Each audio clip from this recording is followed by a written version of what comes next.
Hello, everyone, and peace of Christ to all of you. Today, I'm going to invite you to cry. We are going to cry a lot. Actually, I have here a dozens of tissues, long roll. Actually, you know what? I borrow from my neighbor because we are going to cry a lot. A Muslims he sent me saying, "How come people they cry when they hear the Quran?" Actually, me myself, I cried a lot. But usually I cry from two things. Either when I make salad, when I cut onion, or a cry from laughing. So I'm not sure what do you mean. You see, there's tons of videos made by Muslims for the propaganda business. Look at this guy. This guy he play the Muslims. He's very good in that. He make tons of videos and he have a lot of subscribers.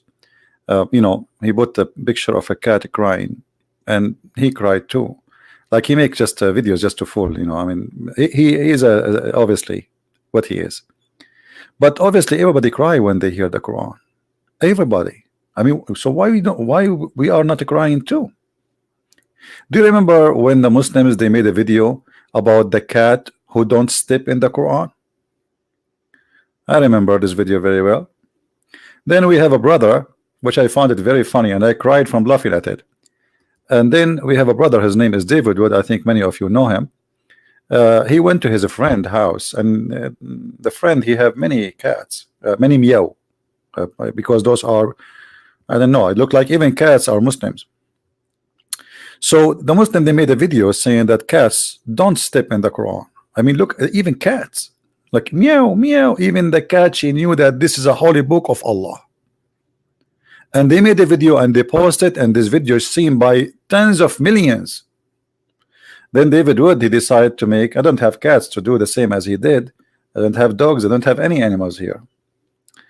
So David he did make a video to examine if this is true what the Muslims they post in their videos, or it's a fraud. Let us see what happened.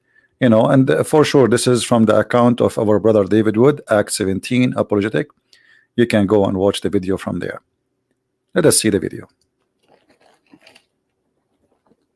Hi everyone. Well, you might notice the background here. I'm at my friend's house and he has a cat. Why am I recording another cat video? Well, I recorded a video responding to a disturbingly common Muslim argument claiming that the Quran must be miraculous and from God because a cat will not walk on it. So I tested that over and over again, and it took me on average about half a second to 2 seconds to get a cat to walk on. Okay, hold on. Let us expose the lies here. A brother and sister, this guy David Wood, he is hiring non-believing cat, brother. Those cats, brother, they are not a believing cat. The previous video, brother, it is about a believer cat. This is not a believing cat.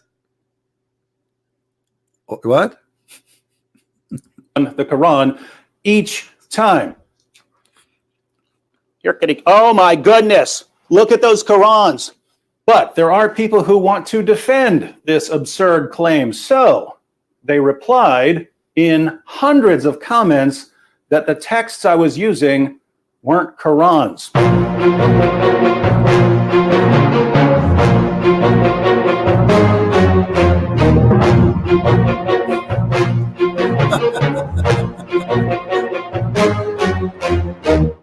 I will stop that. I mean, look at the text book. This is not Quran.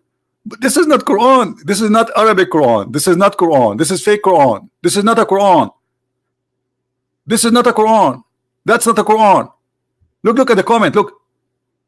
None of them is Quran. It's not a Quran. This is not a Quran. Everybody knows. Everybody can see this is not a Quran.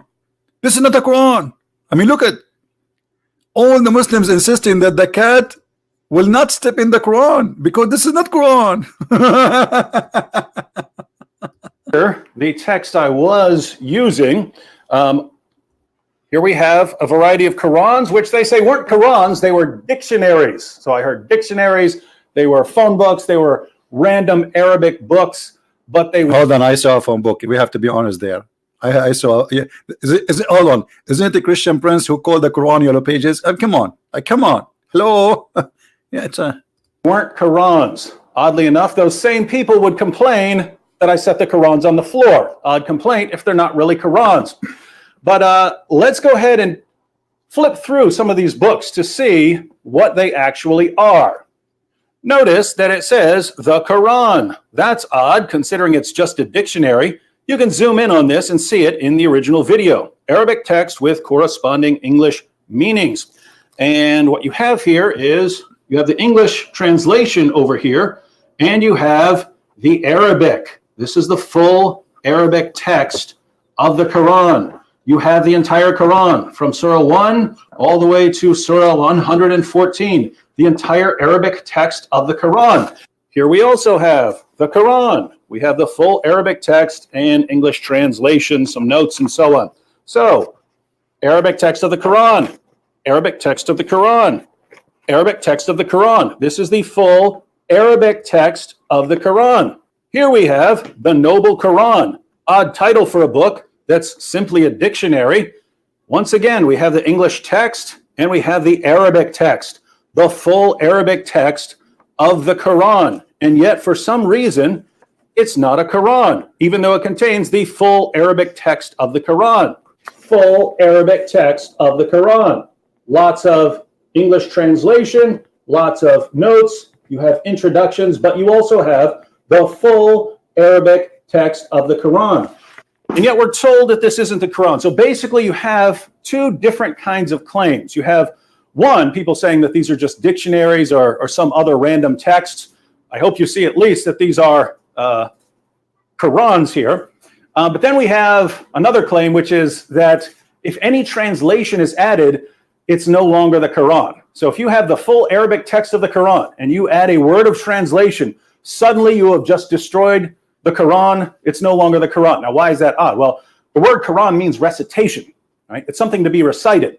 You write it down in the text because that's the text that is to be recited. So if you have the text in Arabic that's to be recited, then you've got the Quran. But according to our friends out there, it's not the Quran if it has an English translation beside it. So notice, if you were to say that you have the entire Arabic text of the Quran memorized, if you went to classes and memorized the entire text of the Quran, if you know the translation for any one of those verses, you don't have the Quran memorized because you've also got another language in your mind. See how silly this is? But I aim to please, my friends, and so we're going to put this to yet another test. Our friends say that these Qurans are not real Qurans because they're not just in Arabic. If they were only in Arabic, then we could actually have ourselves a little test. Well, we're going to go ahead and have a little test here. I have a can of cat food. Remember, that was the original claim. The original claim. Hold on. Do you see, guys? Do you see? He is using, let me tell you why the cat is coming. Now we know why the cat coming. He is using a very yummy food. I mean, those cats will die to eat it. Hello? Like, come on. Like, you see? Okay. See the kuffar trick? See? We knew the trick. Is that a cat will not walk on a Quran, step on a Quran for food. We're going to test it. Will a cat step on the Quran to get to some food? Let's test it with some Arabic text. So we have here a variety of Arabic Qurans. And we have some delicious cat food. The cat is walking without food anyway. Want that? Hey, look, where's that cat stepping? Where's the cat stepping? What is that? Man. Very disturbed at how quickly that cat stepped on the Quran. And it's currently stepping on multiple Qurans. What's wrong with this cat? What's this book? You tell me what this book is. This is not Quran. This is not Quran. What is it? This is because one comment I see over and over again is just because a book's in Arabic doesn't make it the Quran. Well, hold on. This is the story of Ali Baba and the 40 thief. I mean, come on, you want to fool us? It has Arabic text, yes, but this is Ali Baba story. This is Ali Baba. It's the whole book is 40 pages. It's true, but we're not talking about any book that happens to be written in Arabic. We're talking about what this book is. What is this book? What is it? If we flip through this book, what is it? Is this 50 Shades of Grey? No. Is it Huckleberry Finn? No. What is it? Alibaba, I told you. Is it The Adventures of Tom Sawyer? No. What is this book? I told you, it's Alibaba. How about food that's not fancy at all? What about regular dry cat food? Regular dry cat food. Come on. Come on. Uh-oh. Are you willing to She walk is on that stepping Quran? in the Alibaba story. That cat is walking right on the Quran. Show respect. Wasn't that the claim? Hang on. Because people also said that because I had more than one Quran there, that somehow disturbs the Quran. Come here. This cat is walking all over that Quran. That was the exact challenge, ladies and gentlemen. The exact challenge was whether a cat would walk. Okay. So you are trying to say to us that this was a fabricating video. But brother and sister, I can witness to you that those are fabricated videos. And the cat will never walk in the book of Allah.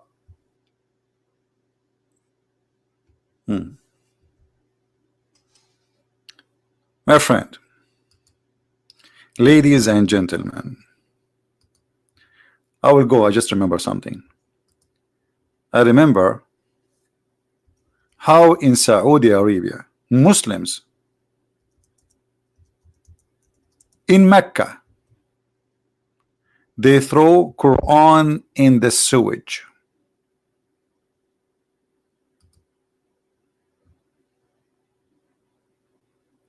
Quran in the sewage. Let me find it.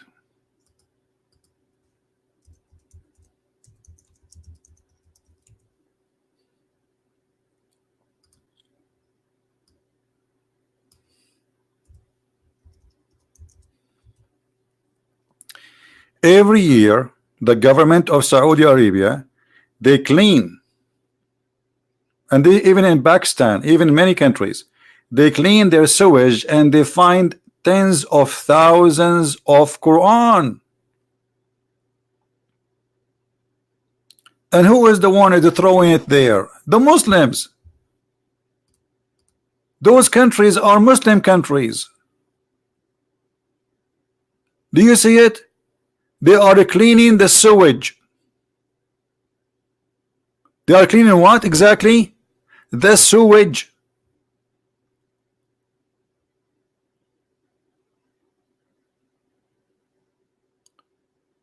This is what Muslims they do to their own book. There's no Christians there.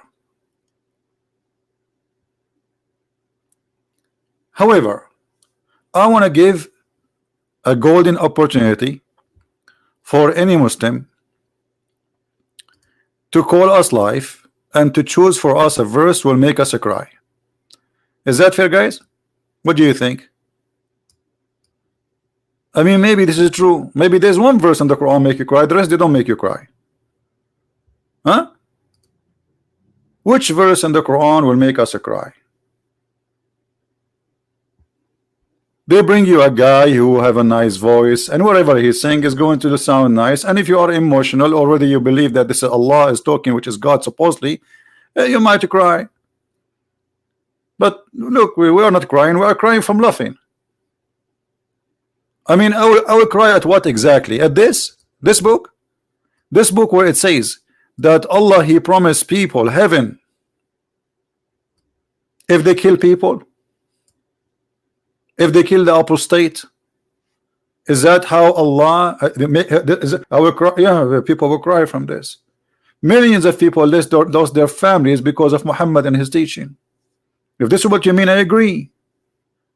Or maybe you want me to cry because the Quran claimed that the sperm became a baby, and in its stage as the following.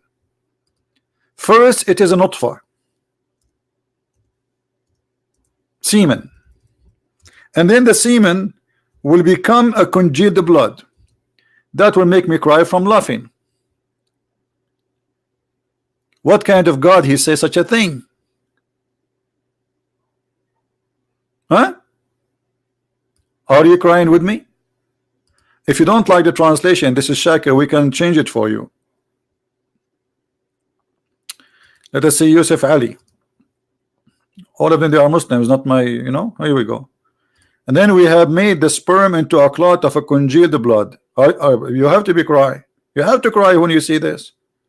I mean, it make me cry to see there is more than 1 billion human beings believe in the year 2019 that the sperm transform into a clot of a congealed blood.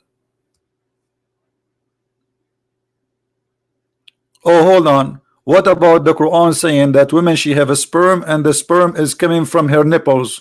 Oh, sorry, not her nipples. It's coming from the location of her necklace in her chest. I'm going to cry.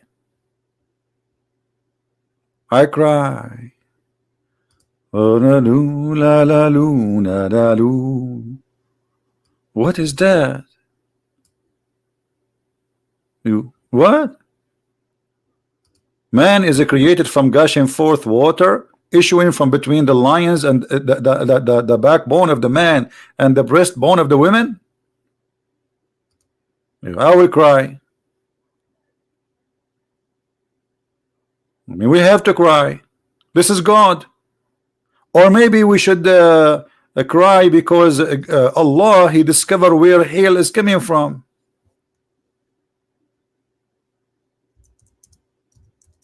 Have you ever heard of God? He think that hail is coming from mountains in heaven? Look like your God. He made his book after he was watching Avatar. Huh? Is that Avatar? From mountains in heaven, Allah, He bring hail down.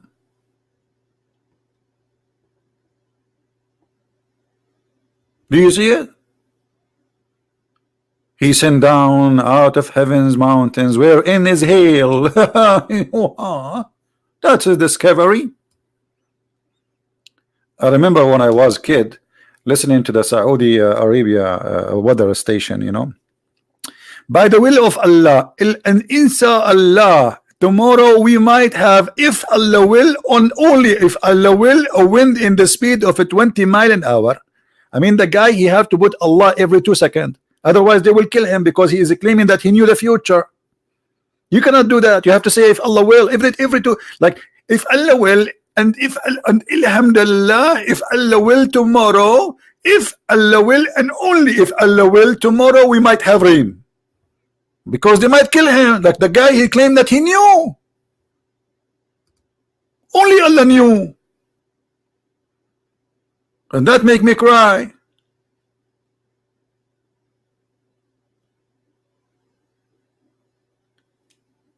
Now, who is a very smart, intelligent believer in Islam would like to call us and make us cry? I don't know. I have a feeling today I wanna I like to cry. I miss it.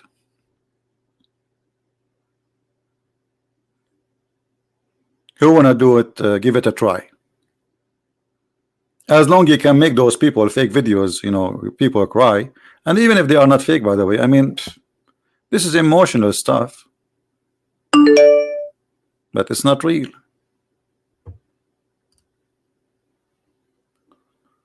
We have a missed call from Muhammad Qasim. Let us see if Muhammad, you have something.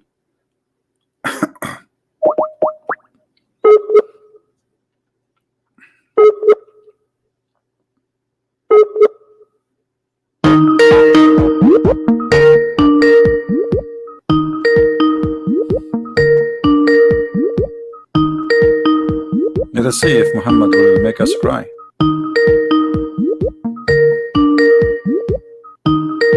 Look like Muhammad is crying already. He cannot answer the. Okay.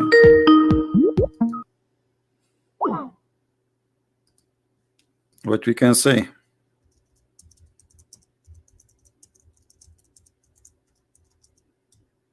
No answer.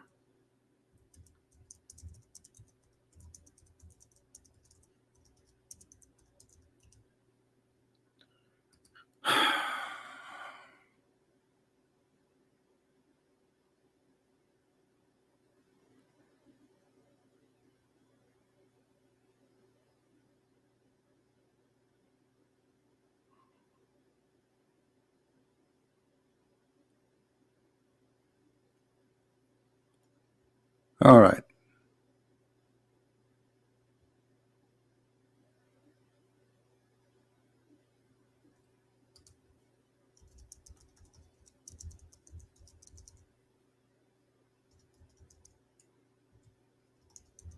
Any Muslim?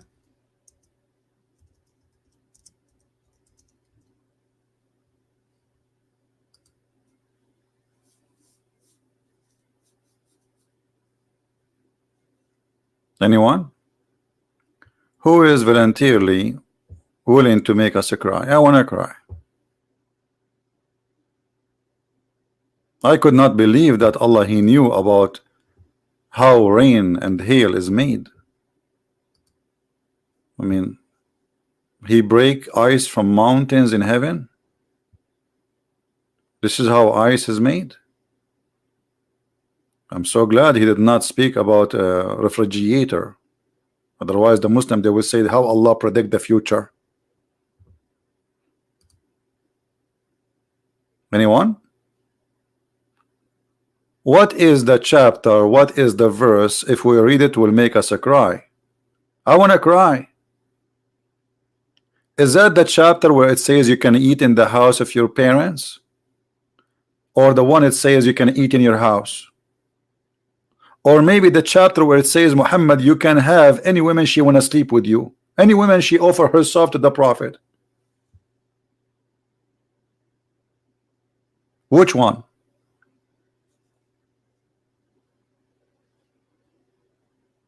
All those videos is made to make you, if you are a naive person, to think about Islam, to make you believe that this is really something special. They bring you a guy who have a nice voice and he starts singing the Quran in language you don't understand and hoping that his voice will have an impact on you the way he recite. But what about you bring me somebody have an ugly voice and let him recite the Quran? Let us see how many people they will listen. With a nice voice, anything you say, people listen.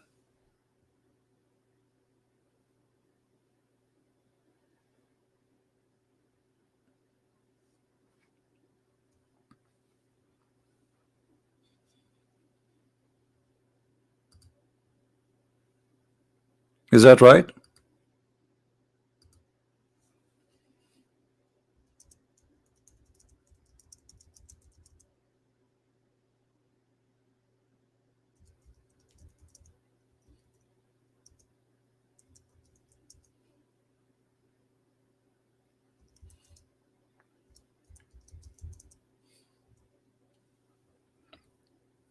Anyone?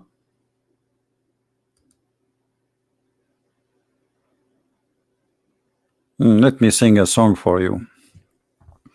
Let us see how many they will cry. La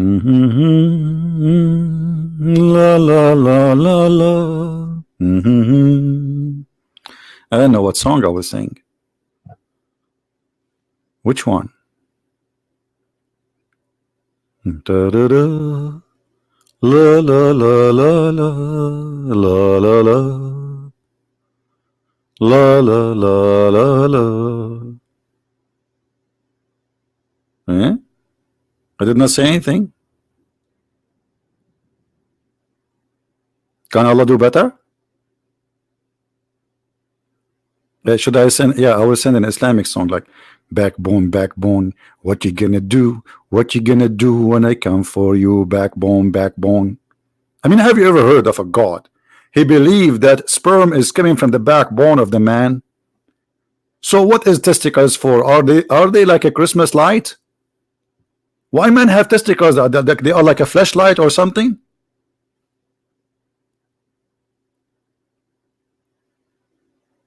Huh?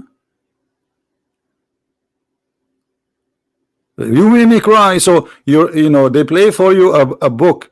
You do not understand a word in it, in a language you don't speak, and then they bring you a guy, you have a nice voice, and then they say to you, oh, it's like this guy is crying. You make me cry. Here we go.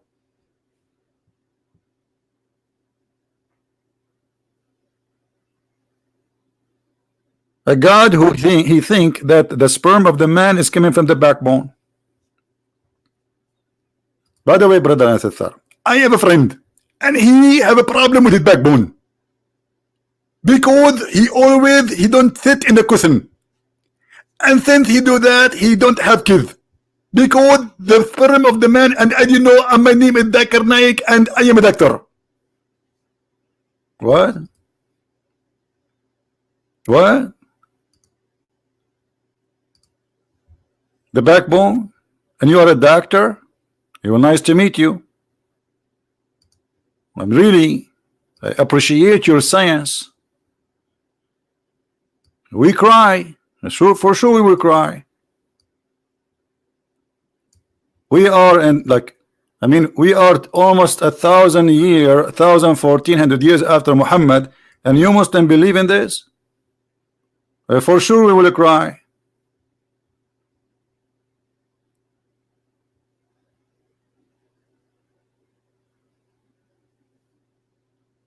Huh?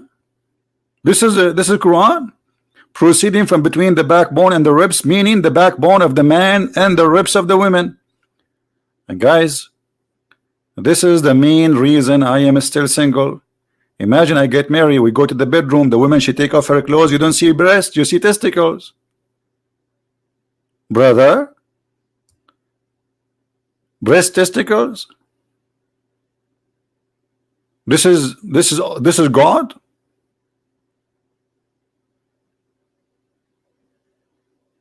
I mean, I'm scared actually. Women, they are scary. They look nice from outside, but they don't hold on. Just wait until they take off their, you will see the crazy stuff. They are alien. They are not a human, brother. They are alien. What is that? So you want to tell me that this is God and we cry? We cry at what? We cry laughing. This is a comedy. This is not be from God.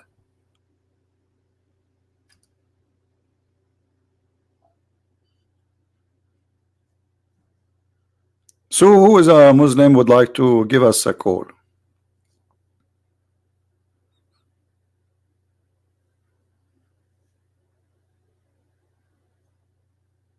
Anyone?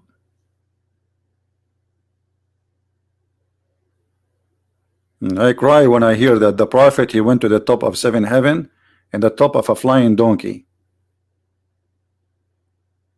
And what he saw in his way? I mean, somebody went to the 7 heaven and came back. Shouldn't he describe for us the space between? I mean, what, like, how he went there exactly? Did he go see the space? How fast this donkey? If Muhammad he go in the speed of light, he will not be able to come back after 8 hours. What speed of light? You need millions of years. Muhammad was riding a flying donkey. But we have to admit it was sexy, and you know it. Let us see the hadith.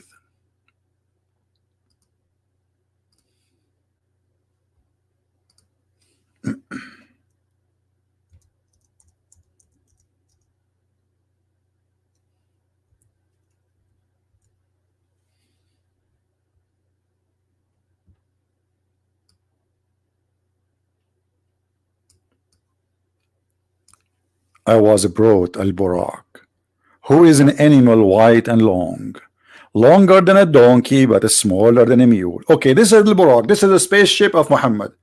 I want you to explain to me how this donkey he can go to the space and come back in 8 hours, and not only actually come back, in his way he stopped in Jerusalem.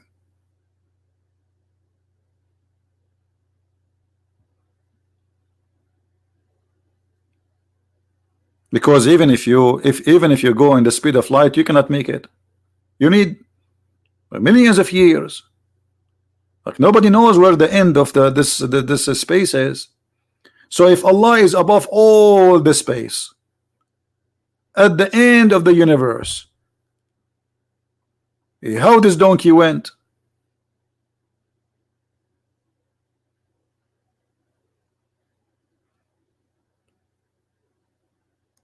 I don't want to mention how the donkey converted to Islam too. Guys, do you know, according to Ibn Kathir, Who is the first one who commits suicide in the history of Islam? It was a donkey. His name is Yafur.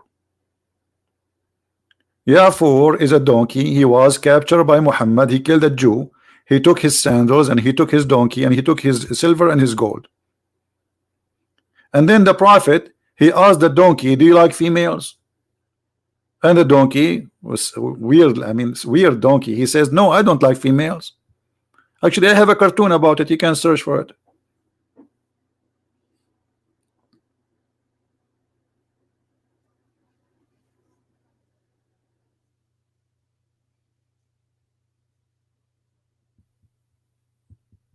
Anyone? Any Muslim don't agree?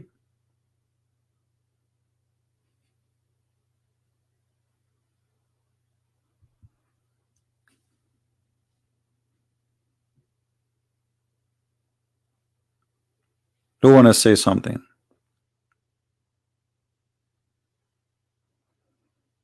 And look, in his way, he went to Jerusalem. I mean, not only he went to the 7 galaxies. And what in heaven he saw who? He saw Isa, he saw Moses, he saw Abraham. I mean, he saw Adam, and Adam was crying. He looked at the right, he laughed. He looked at the left, he cried. I mean, what a comedy show. Hey Adam, can you stop this? You are giving me you are making me dizzy, man. He looked at the right, and then he looked at the left, and he started crying. And why? He a prophet, he asked him why. He asked Jibril why Adam is doing that. He said he looked at the right, he find those who will go to heaven. He look at the left, he find those, he see those who they are going to go to hell. Like, what a comedy.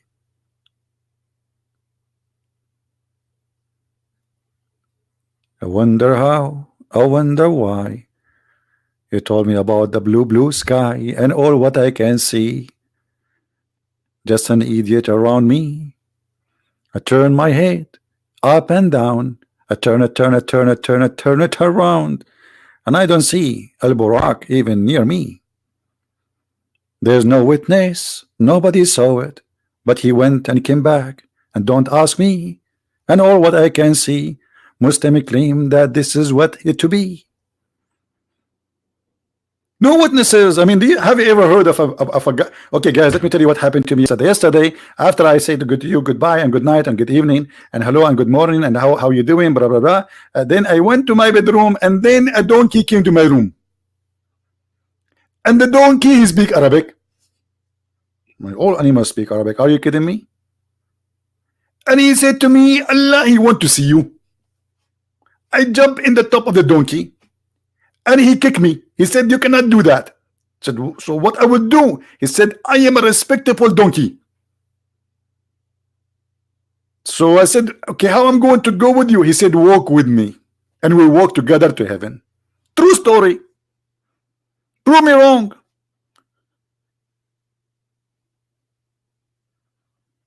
Do Muhammad have one witness that he went anywhere? I mean, what kind of miracle? Nobody saw, nobody witnessed. And even Aisha, she said his body was here. Even Aisha, she said the prophet body, his physical body was here. So how he went there?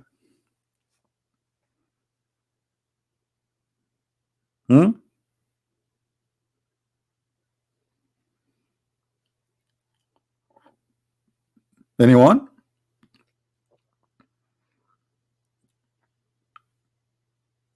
Hello. And here the story, by the way, it turned into more comedy. Like when Muhammad, he went to the gate with the donkey and Jibril. Jibril, when he arrived at the gate of the heaven, the angel guards of the door of the heaven, they said, who is there? Like, what? The angels, they did not recognize Jibril. Why? They don't have a software for a face identification. This is Jibril, the most important angel for Allah. The guy who is going backward, forward, backward, forward. I mean, come on, how many times a day they see him? And now they are asking him, who are you? He said, Jibril. Look, read carefully with me. Jibril then asked the gate of the heaven to be opened, and he was asked who he was. Like, what? Like what? What? Who are you? Like what? This is the supposedly this is the head of the angels. Like, who are you? I'm Jibreel. He replied, Jibreel. That's it, the problem solved. He said, Jibreel, I will go now to Allah. I say, open the door. He said to me, who are you? I say, Jibreel. I mean, the story is very convincing. Aren't you crying? And then he replied, saying, Jibreel, he was asked again, and who is with you? Look at this investigation. It's like the headquarters of the CIA. Those angels are a bunch of ignorant. They do not know who is Muhammad. They never heard of Muhammad. Are you kidding me? The name of Muhammad written in the chair of Allah. Everybody knows Muhammad. But the angels of Allah, they do not know who is he. Look how insulting.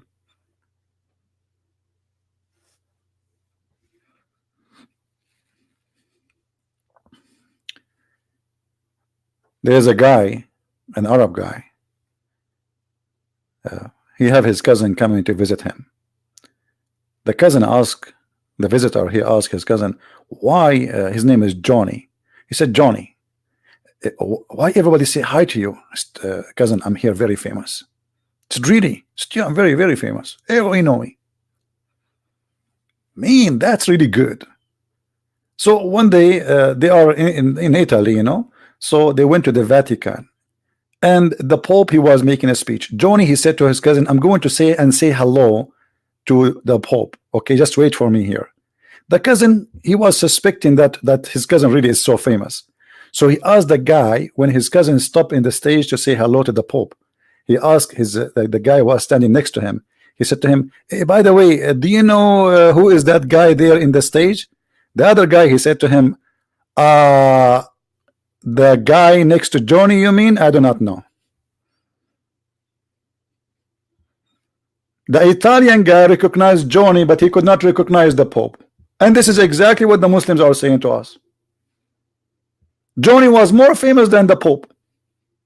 Like, you mean the guy in white next to Johnny? I don't know him. But Johnny is known, but the Pope is not.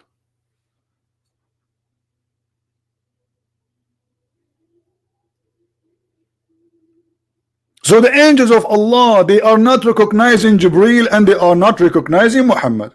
How they recognize them? What's your name? I'm Jibreel. And who is he? Muhammad. Nice to meet you. And that is a story will make me convinced, and I'm going to cry. I cry. Look, we have 777 watching the video now. We don't have too many today. I don't know why. James Bond.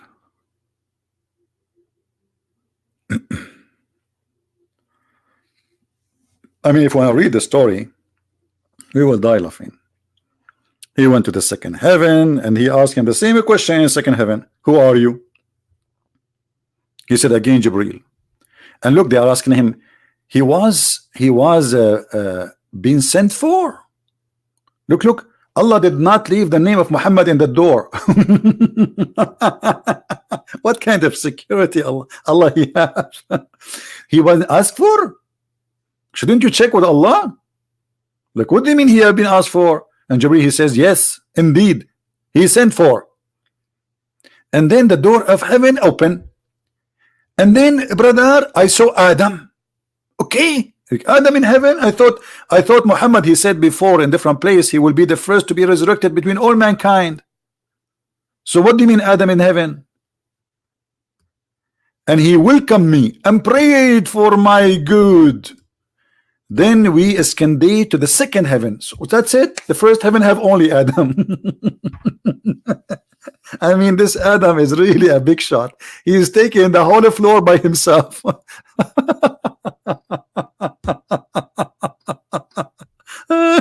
Okay, unbelievable. I'm crying now. Adam alone in the whole floor.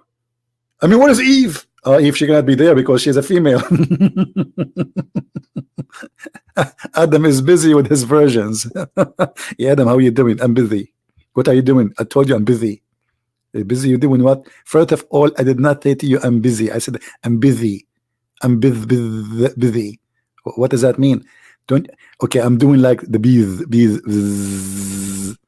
I did not get it, Adam. What do you mean? I have a lot of flowers around me. I'm getting their nectar. Busy. Did you get it? Okay, sorry. Adam is busy with the virgin. And then he went to the second heaven, and they asked him the same question. Look. Then we went to the second heaven. Jibreel asked for the door to be open. The same story, and it was asked who he was. He answered, "I'm Jibreel," and he asked again, "Who is with you?" Like, what's wrong with this security? Are we going to do that? Each time we open a door in the heaven, yes, 7 doors.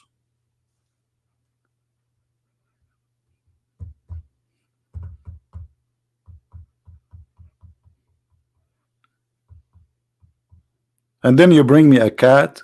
She don't walk in the Quran.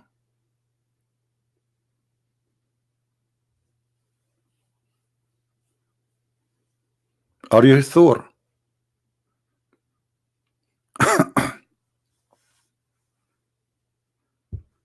New story I found. What do you mean new story? There's no new story for Christian Prince. All stories are old because me and Allah, we are together in same classroom. Actually, it was my idea to create the version. You know, because one day we were making hummus, and I said I need to use virgin oil. Allah, he heard the word virgin, and he bingo got the idea. He said, okay, I'm going to create women who they are virgin, not only oil is virgin. I said, Allah, but this is very dangerous. He said, why it's dangerous? He says, because well, if you and they lose their virginity, then will happen. He said, don't worry, be happy, I will make them virgin again.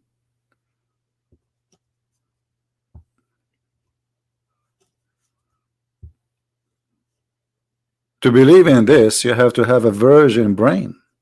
Never been used. Ever.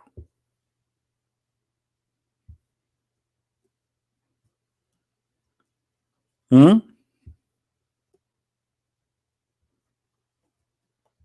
we have any Muslim don't agree? Where are you going to sleep? We have a guy is going to sleep, guys. A Christian Prince program is like Islam. You can get in, you cannot get out. Where are you going? Where are you going? The guy is okay. What do you mean good night? Hey brother, hold him. He is murtad. He is an apostate. He is leaving us. You cannot go. How we can grow in number? Good night. What would you think that's it? You can get in so easy and you leave as you wish? Hello? Crazy people. You get in, you cannot kill, you cannot leave. That's it. You stay here until Judgment Day.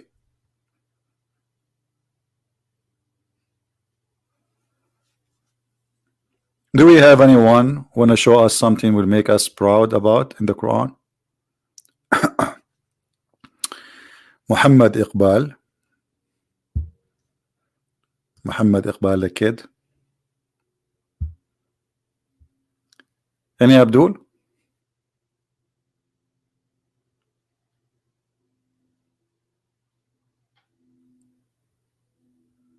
Anyone?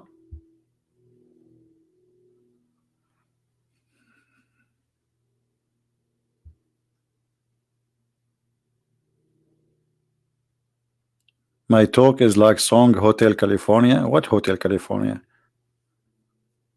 My friend, first in California there is no hotel left.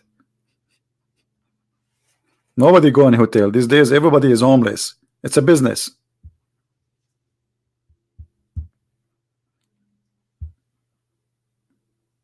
You go, you open a tent in the side of the road. They give you free food, free drink, free electricity, and you are the good guy. Now you want to go to work. and the government support you. So change the song. Yeah, it's not a Hotel California. It became Tent California. Why you cannot call Skype? I don't know. Ask Allah. What are you going to blame the Jews? If you cannot call Skype, obviously Allah is not supporting you. Isn't it the Quran says everything happened, especially the bad one, is by the will of Allah? Brother, is it true or I'm making things up?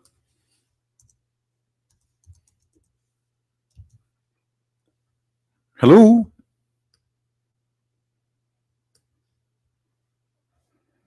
This is the Quran saying all bad things happen to you by my will. So do you think you cannot call me because of Allah will? Is it Allah will involved, brother?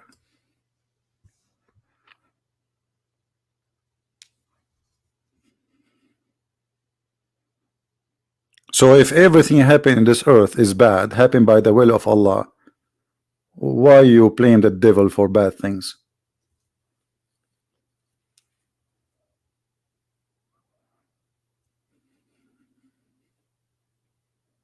The Quran is full of guidance. Hold on, I don't know if this is the true Muslim Abbas or this is something different. I'm not going to respond until I'm sure that this is the same guy. I think it's just a joker. If you are a joker, I'm going to ban you, Muslim Pupper. Do we have any Muslim want to say something?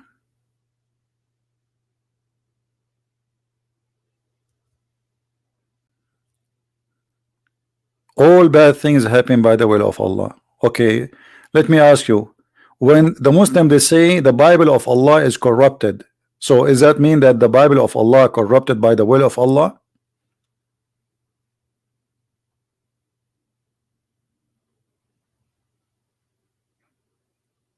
Somebody saying to me, you are a donkey. My friend, I don't know why you are saying that, because if I am, that will make me the cousin of your prophet wife or her brother. Your prophet, he married Zainab bint Jahsh, Zainab the daughter of the donkey. So I'm not sure what do you mean. I'm not her cousin.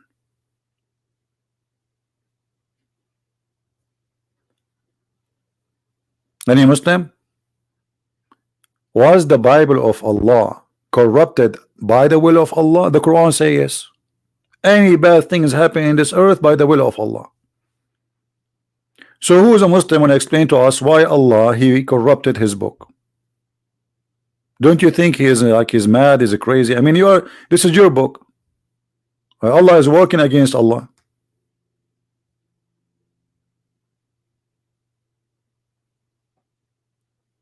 Somebody saying Quran guide you to hell. Quran guide you nowhere, my friend. The first thing the Quran will make you will lose your GPS for anything. What guide you to hell? Even hell, you will be homeless. You will be homeless about science. You will be homeless about when Allah he teach Muslims that a man he can beat his wife. I mean, is that will fix your family or you will make you an idiot, professional idiot? Beat your wife. I mean, what kind of God he advise a man to beat his wife? And what for? To make her obedience. Okay, you beat your wife. She go and God knows what she will put for you in the food later. Ta ta ta ta ta ta ta ta. Did you beat her? Now I know what happened to the Prophet. This is why the Shia they accuse Aisha that she killed Muhammad. Is that true, brother? Is that true? There we go. Muhammad he think he is dying because of the poison he ate in Khaybar. Many Muslims they said to me, but this is impossible because this is 4 years ago. Obviously his wife then, Aisha, she was putting maybe rat food for him, rat poison, something.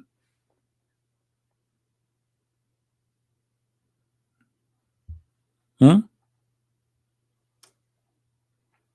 Anyone? And I'm telling you what the Muslims Shia believe.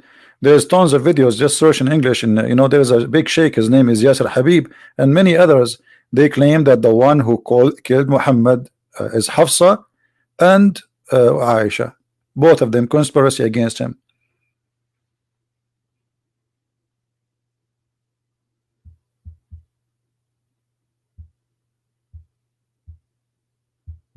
Anyone? So you made me come here, go live on air, and yet nobody wanna call us to show us one verse in the Quran will make us cry. Very embarrassing. I'm really disappointed.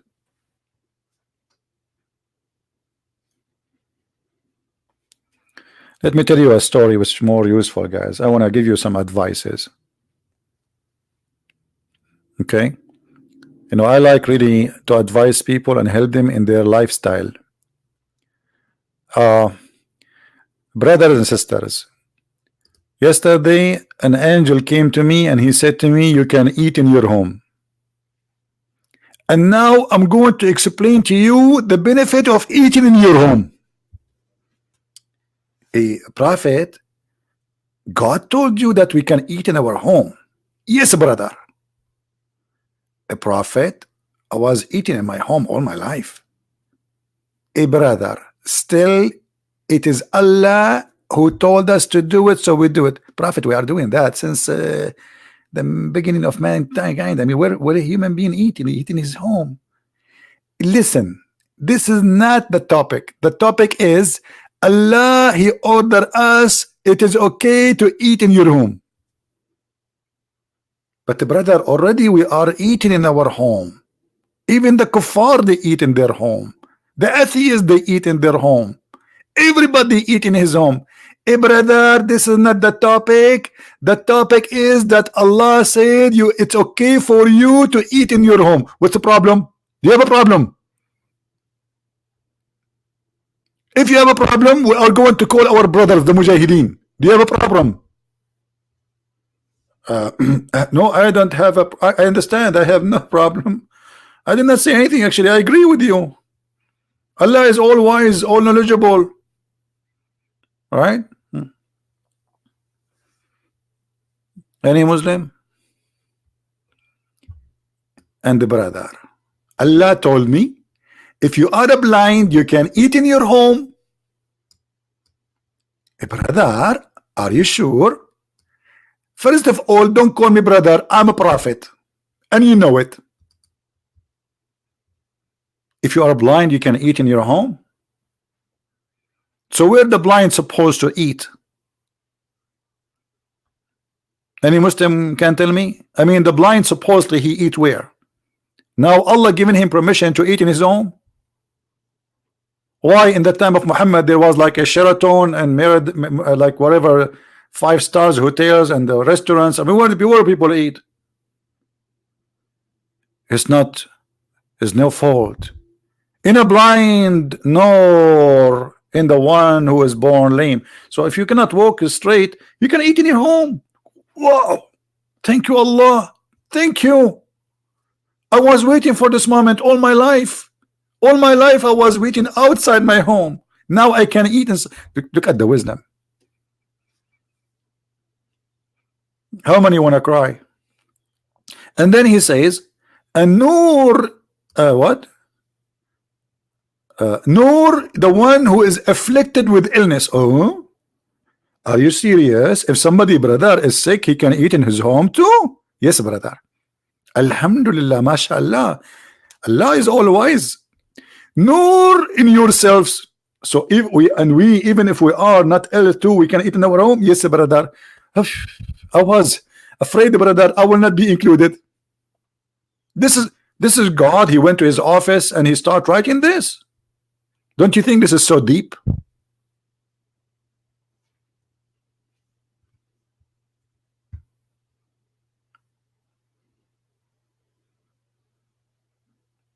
By the way, YouTube is very weird. I mean, I'm not familiar with YouTube. Like you see, I came from the Arabia, and by the way, we are the one who discovered the internet. I'm telling you. Even like a very famous Shakespeare. He's an Arab. His name is Shakespeare. But anyway, I'm not going to tell you about how great we are as Arab. I'm looking now at YouTube. I see there's 554 giving me finger. What is that? And then there's 9, the finger up, and there's 9 giving me a finger down. Brother and sisters, I don't deserve that finger. The only one deserve that finger is Allah. Look at this verse. I mean, look at it. Who can make a verse like this? Give a finger up to Allah, please. Because the truth is, all the wisdom is coming from his finger.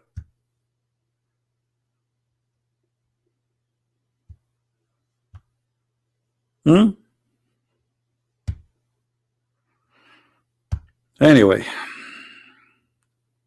I'm not going to stay long really, but when the Muslim they send me this today, I like for the first time I went to Facebook after a long time, just to post that many people do not know I have a new book in the German, Sex and Allah, already translated to German and to Dutch. So I went there and I posted and saw some post made by Muslims, and I cannot believe it how funny their post. هل يمكنني الاتصال بك عزيزي المستمع؟ اتصل بجبريل على الرقم الآتي 0002 والله أعلم.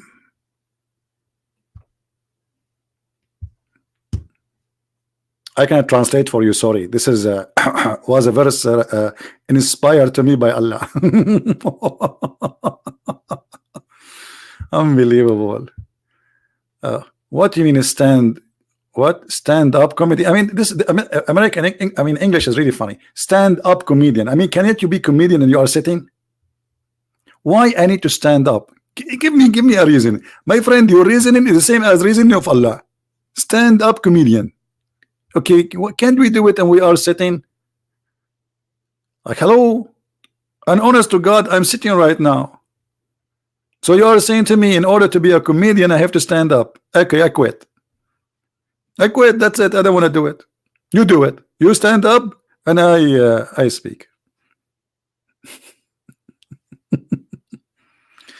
So, do we have anyone want to say something to us? Something smart, something intelligent, something amazing?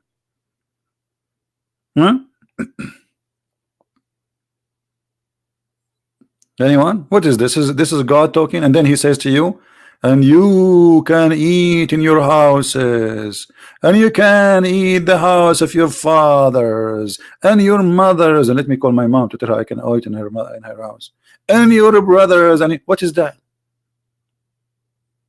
What is that? You can eat in your house?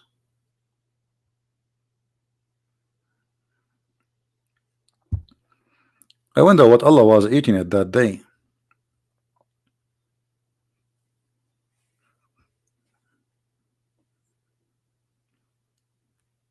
I think Allah, he should have changed the channel. He is watching too much CNN.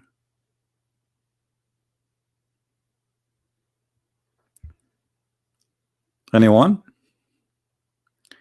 Do you know the history of Islam calendar? Islam calendar.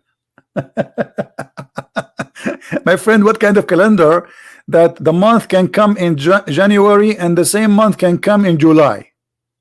What calendar? Have you ever heard of a calendar the same month it change every month, every year? Sometime it come in the winter, sometime it come in spring. This is not a calendar, this is a messed up calendar. There is no calendar. You know, just to give you an example about the calendar of Allah, the Arab, they wanted to examine the knowledge of Muhammad. So they said to him, what is the Ahilla? Ahilla is the crescent moon. They wanted to know why the moon looked like this. Is that the same moon, different moon? Because people, they believe this is different moon. So they are asking you, and look here at the stupid translation concerning about the new moon. You see the word new moon? Guys, do you see the word new moon? New moon. This is the crescent moon. Okay. Now Muhammad, he don't know. Allah will answer. The wise Allah will answer. Look what he said to him. The guy, he went home, he been squeezed by Jibreel. Allah sent him the message. The message is like a serious message, man. And he said to him, they are asking you concerning the crescent moon. Say, it's a sign mark for a period of time to do Hajj. They are not asking you what we are using it for. We are asking you what it is. He ran away from the answer. They are asking you what is the ahilla, not what we use it for. They are using it already for that.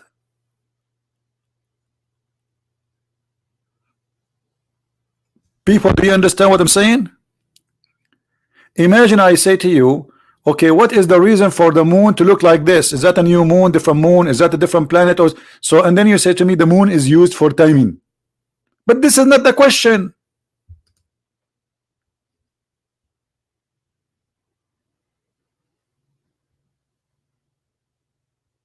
The question why it is like that. Explain how this is happening.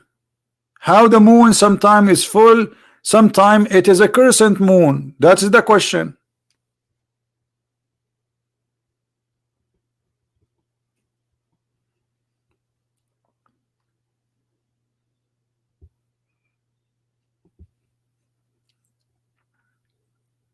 Anyone?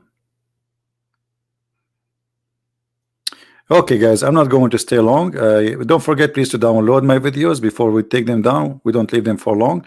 I'm working in my book. It's called Allah's Justice, because Allah is full of justice. I mean, He's full. If you open the barrel from the top or from the bottom, it's the same. He's full of justice. I mean, you will see. So I want to finish this book as soon as I can. And this is why I'm not really staying long. Actually, I was away for a few days just working in the book. And you know, I am the same as Allah. I need like to be in the mood of writing. You know? So I hope we will be able to finish it soon. And I will send Jibreel, and Jibreel will publish it. Anyone knows Jibreel?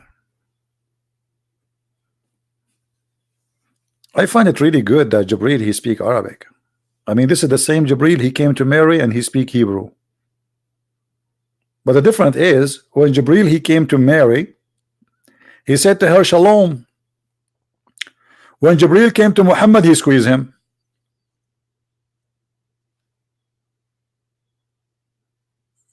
Any Muslim knows why?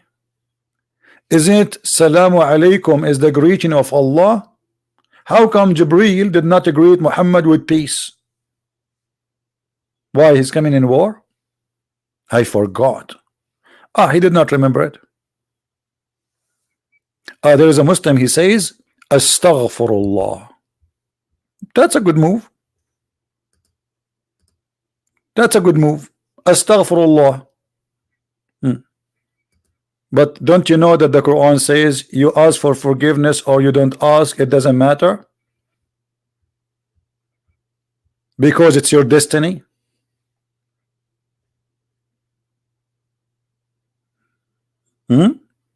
Astaghfirullah.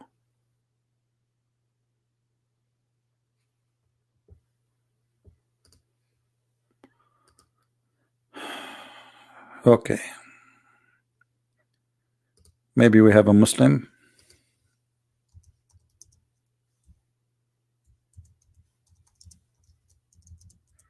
Even though I have to go soon, but let us give him a chance for somebody.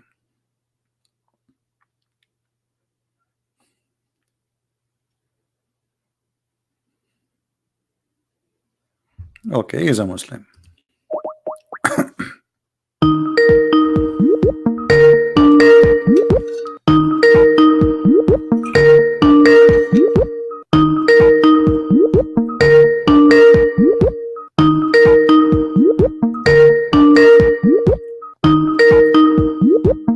Answer, my friend. Hello? Yes, hello. Yes, I want to give you a verse.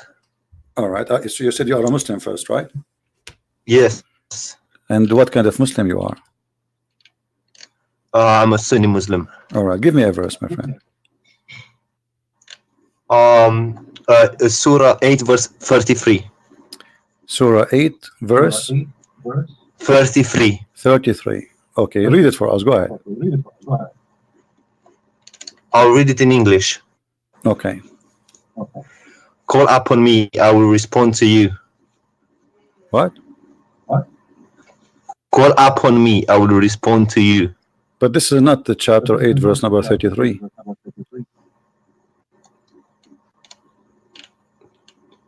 Eight 33. Yes. It doesn't Oh, say. sorry. No. I made the mistake. It's 40:60. Chapter 40. Verse 60. Okay, chapter 40, verse 60. All right. Go ahead, read it for us.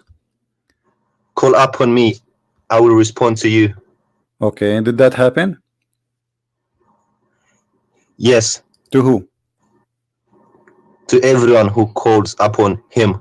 All right. Well, your prophet, he been challenged to have a miracle every day in his lifetime, and Muhammad in the Quran keeps saying that Allah refrained from sending miracles. So how he call him, and I will answer you. The Quran is a miracle. Well, hold on. The Quran says that Allah refrained from giving miracles. Is that true? Giving miracles to other prophets. He refrained to give miracles to Muhammad. Muhammad had many miracles. Well, the Quran then is a contradiction, because here we go. This is Quran speaking about Muhammad, not about others. Here we go. Read for me chapter 17, verse number 59. On your YouTube channel, yes? You can read it in your book from your side, doesn't matter. Chapter 17, verse number 59. Let me open it up. And we can open One for second. you any translation you wish. Which translation you like? Which translation is Wait. your favorite translation? Pictal. Here we go, Pictal. All right.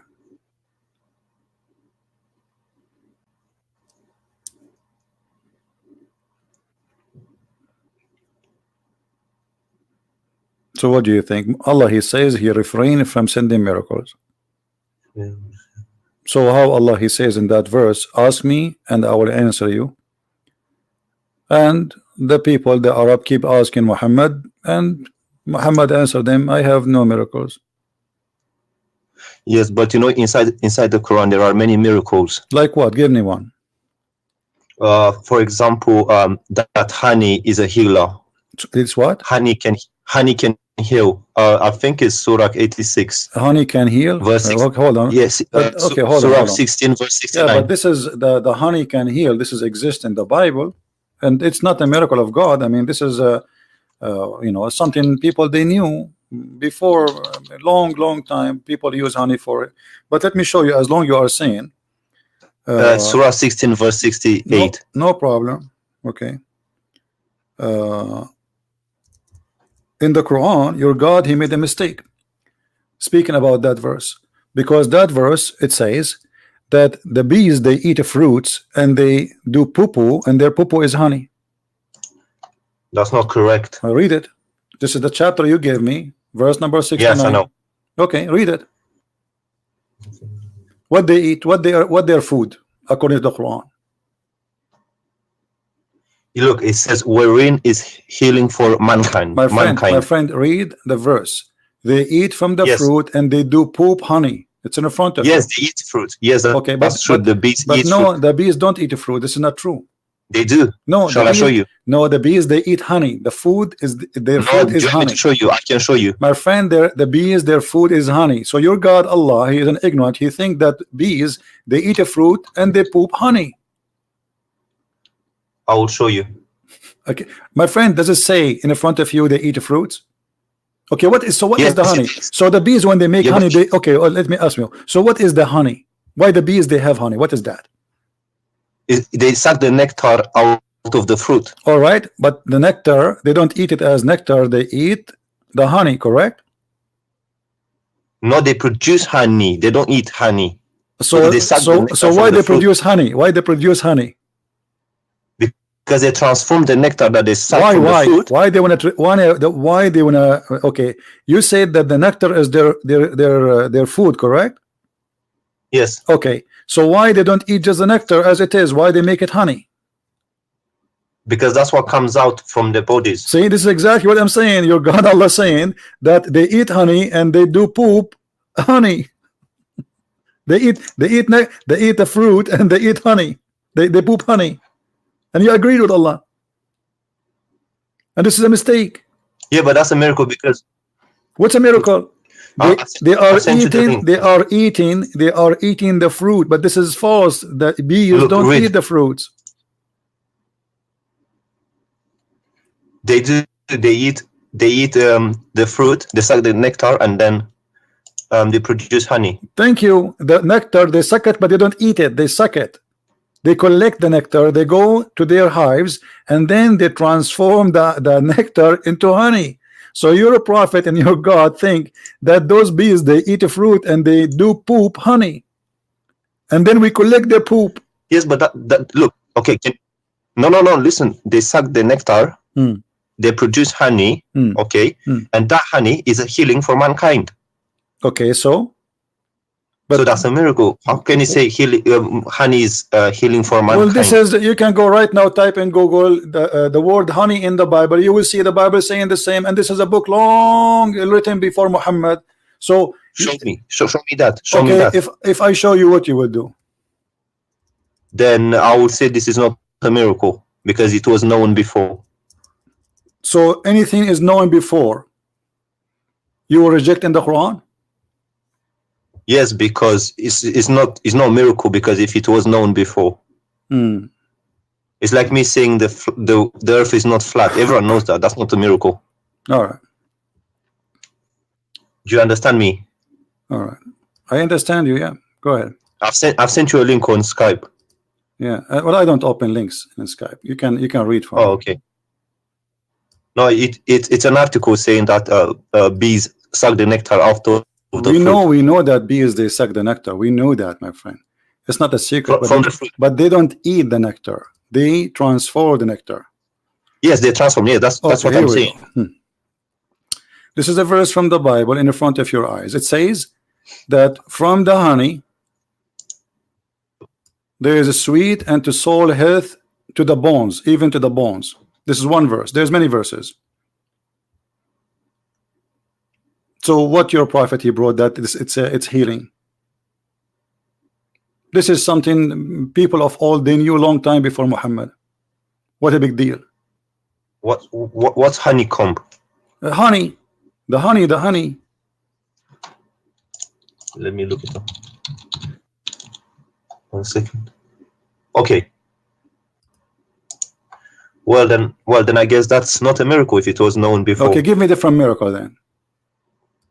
The splitting of the moon. Okay, splitting of the moon. The moon is not split. The moon is there. No, but it was split. No, if the moon is split for a second, the moon will be divided into two parts, correct? Yeah, okay. It's called an eclipse. And if you, okay, thank you. So the eclipse is the moon split. Sorry? Is the moon eclipse, is the moon splitting? No. Okay, so why you are it's saying the way this, we see it. So why you are saying it's a miracle? Because it was actually split as in two. It wasn't one. Okay. And what is the point of this miracle, which nobody see? To make the unbelievers believe, the ones at that time. And did they believe? The pagans. Did they believe? Some of them, yes. No. Here we go. And that will be the contradiction for this verse. That your God, he says to Muhammad, that I refrain from sending miracles because people, they will not believe. So, and this verse came long after. So how Muhammad, he says that Allah, he split the moon, but then we find a verses came in after that verse saying that Allah refrained from sending miracle.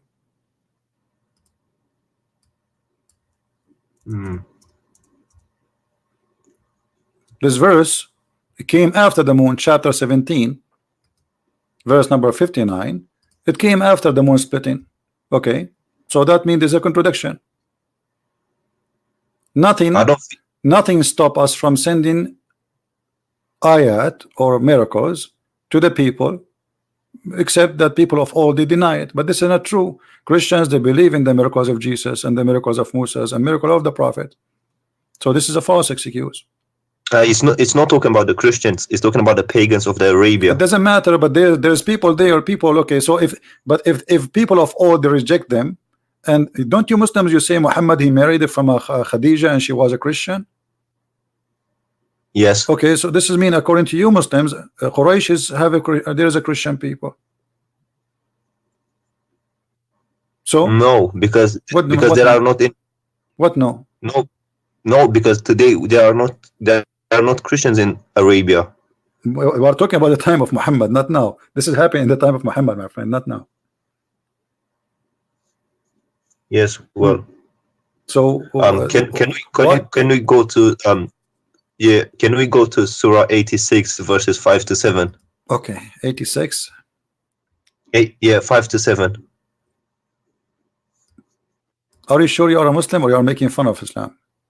No, because I saw you mentioned this before, and I want to explain it to you. Oh, okay, go ahead. Explain it to us.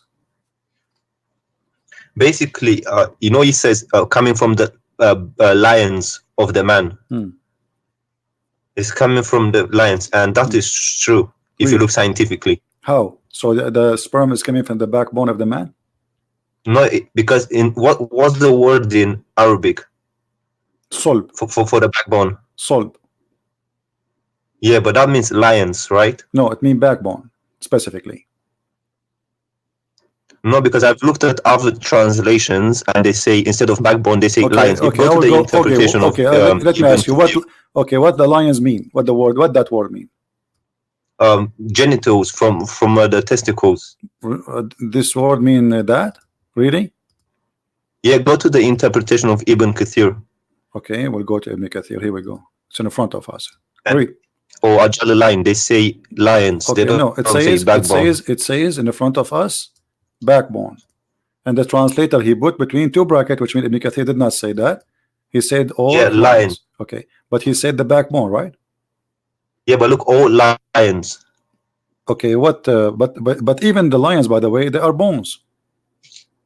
No, they're not. Here we go. I will take you to the dictionary. Here we go. Dictionary. I'll take it English dictionary. Here we go. I have it in dictionary in front of me. It says that they are the ribs and the hip bones in front of you. Look, it says the region of the sexual organs, especially when regarded as the source of erotic or proactive power. But here it's this is the translator saying the word lions, but the Arabic it says backbone. And still he meant the in Arabic it means both backbone and lions. No, my it can friend. mean either or. Okay, no, this is not true. In Arabic it means only bones and mean exactly the backbone. I've asked an Arabic speaker. Okay, let me ask. Do you speak Arabic? Shoya. Okay, do you know somebody who speak Arabic? Yes, but I have a friend, but he's not next to me right now. This is the dictionary. I will put it for you in front of you on the screen. Read for me what the dictionary says. This is your Arabic Islamic dictionary. This is what the word solb mean.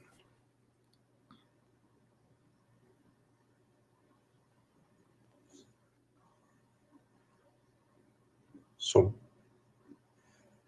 Yes, but it can also mean lions, can't it? No, it doesn't. How do you say lions in Arabic? There's many words. I mean, like Arabic is very. None of them is the because it's not the bone. This is the backbone. My friend, that's the word solb. The word solb is specifically the backbone. You can go and open any interpretation you want. You said to me Ibn Kathir, right? Here we go. This is Ibn Kathir. This is Ibn Kathir. Meaning the backbone or the ribs of the woman. Do you see it? Yes, but if you go to a Jalalain, let's go to another thing. They also say let us go to a Jalalain. Hold on. I will go to a Jalalain. Remember, this is your choice, right? Yes.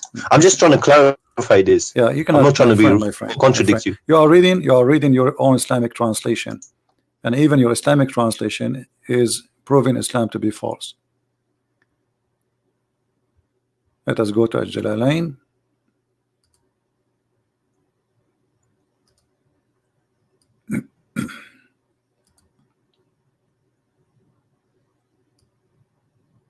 Okay. Do you agree with the Jalalain? I can't see. It's I can Do only you see agree with the books. Jalalain? And this is the Muslim translation again.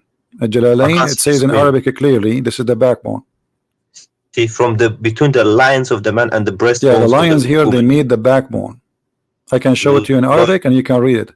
But let me ask you, okay, you know what? I will go with you. Let's just wait. Do you agree with the Jalalain here saying that this is the sperm coming from the man and the women, the lions of the man and the ribs of the women? Yeah. Okay, so do you agree that Allah saying that there's women have a sperm and the sperm is coming from their ribs?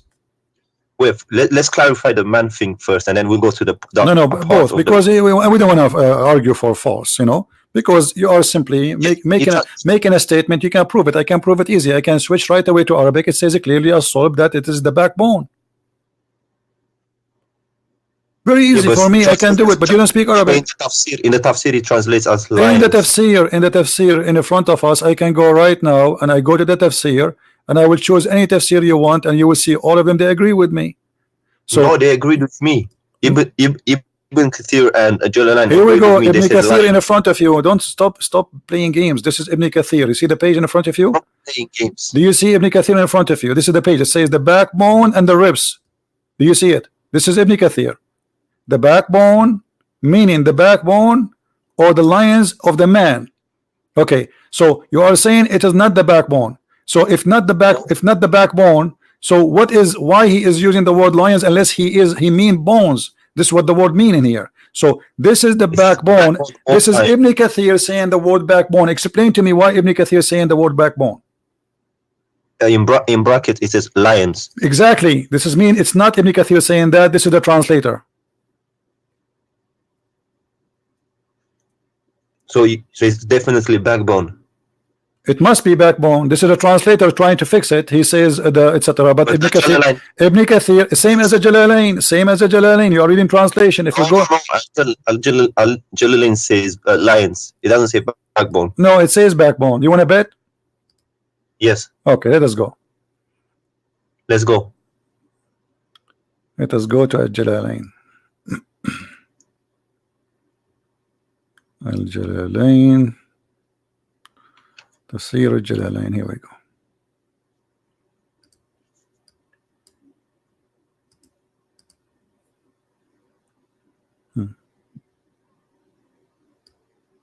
And I can give you a name of يخرج من بين الصلب للرجل والترائب للمرأة وهي عظام الصدر. Did you understand anything? Yes. What it says? Go ahead. There's a gastric fluid coming from the lines of a man, and it doesn't say line. Why it says the word line? Do you see that? Show me which one. Well, which word? It says which word? Backbone. The backbone. So it's the backbone and the women breast bones. But don't you think this is stupid? Both of them are wrong, because neither the man, neither the women, they have such a thing. Secondly, the women don't have a sperm. Number three, how in the world women who don't have a sperm at all, yet he claimed that her sperm is coming from the location of the necklace? Well, the first part is true, but the second part I don't agree with it. But okay, so you are saying to me that Allah he did lie in the second part according to you? No, there's a doctor. It's called Dr. Moore who agrees with I know this Dr. Moore. statement. Dr. Moore he did not speak about this, and the Muslims follow him. They speak about the nutfa. This is a different story. Yes, but he agrees with this statement. No, he did not agree with this, because then he never mentioned this. Don't lie.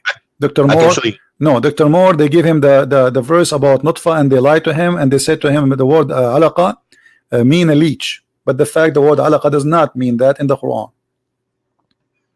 Yes, alaqa is a congealed dead blood.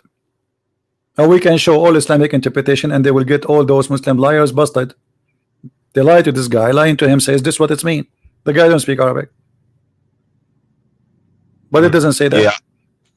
But do you agree? No, don't change. We will go there one by one. Okay. So now you agree that the second part, everybody heard you saying that at least the second part of the verse is wrong, correct? Scientifically, yes. It hasn't Okay. been So discovered what yet. kind of God? Half of the verse according to you is correct, and half of the other verse is wrong, because now the creation of the baby is wrong, because as long half is right and half is wrong, it doesn't matter which half. We have a wrong creation of the baby. Yeah, I think the translators translated it wrong or something. My friend, who care about translators? I speak Arabic. I read in Arabic. Okay, what if we go and see what your prophet said? What do you think? Do your prophet understand how the baby is made? Yes. Okay, let us see what your prophet said. Whatever your prophet said, obviously your prophet, he understands the Quran better than you and me, right?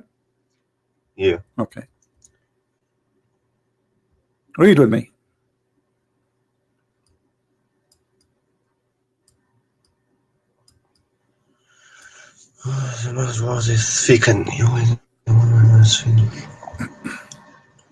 It's thick and white. And water is thin and yeah, that's true. That's true. Or the resembling part. I don't know about the resembling part, but the water being thick and white is true. And okay, what is the water? When Muhammad he says the word water for both water of the women and water of the man. What is that water? The lubricant part, you know, the thing that comes at the beginning. All right. So this is what make the baby. This is what make the baby. No, that's not true. But this is what the Quran. This is what the Hadith saying.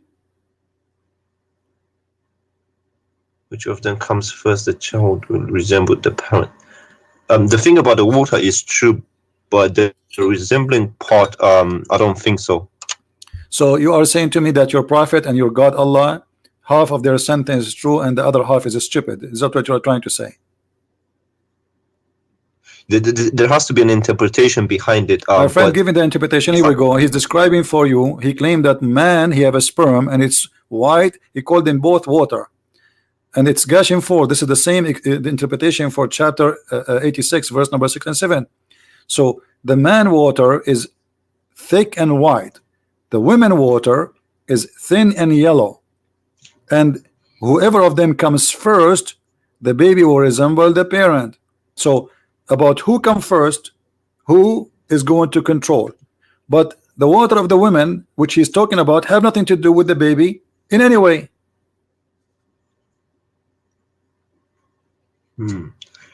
Yeah, and also it's not yellow. Huh? Unless, also it's not yellow unless she has. Unless she have infection, yeah. If she has, unless she have sick, yeah. But Muhammad looked like he made his wife infected with something. He have an STD maybe. But this is not our topic.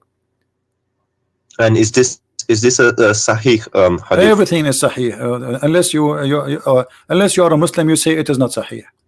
Because all Muslims, they make what is unsahih, they say it's weak. Anything embarrassing, they say it is not sahih. No, I'm being honest. I just no want problem. to check. But this is what Muslims usually do. You can do the same if you want. I don't care. No, I don't do. No, you did the same. You did exactly. I showed you what Ibn Kathir says about the backbone. You said no, it's not the backbone. I was right. You gotta be honest. I was right about no, you were not. lions. No, you were not. This is the translator. He put it between. Listen, you were. No, you were not. Here we go. This is Ibn Kathir, my friend, and you agreed. Ibn Kathir, he says the backbone, and the translator put it between two brackets. Correct? So if Ibn Kathir, if the one who explained the Quran says to you it's a backbone, it means it's the backbone. Bone is a bone, and the testicles are not bones, are they? Isma, listen. Jalalan translated it as lions directly. No, he did not. No, this is the translator. Again, this is the translator. Jalalain did not say that. This is again a false translation. Okay, but are you talking about the Arabic bit? You're not talking about the translation, are you? I'm talking about the Arabic too. I'm talking about the Arabic too. And look here, you see, here we go. Let me show you. This is Ibn Kathir. Do you see Ibn Kathir? Why here in the translator forgot to add the word lions? Look at this. Proceeding from between the backbone and the ribs. The backbone of the man and the ribs of the woman. Do you see it?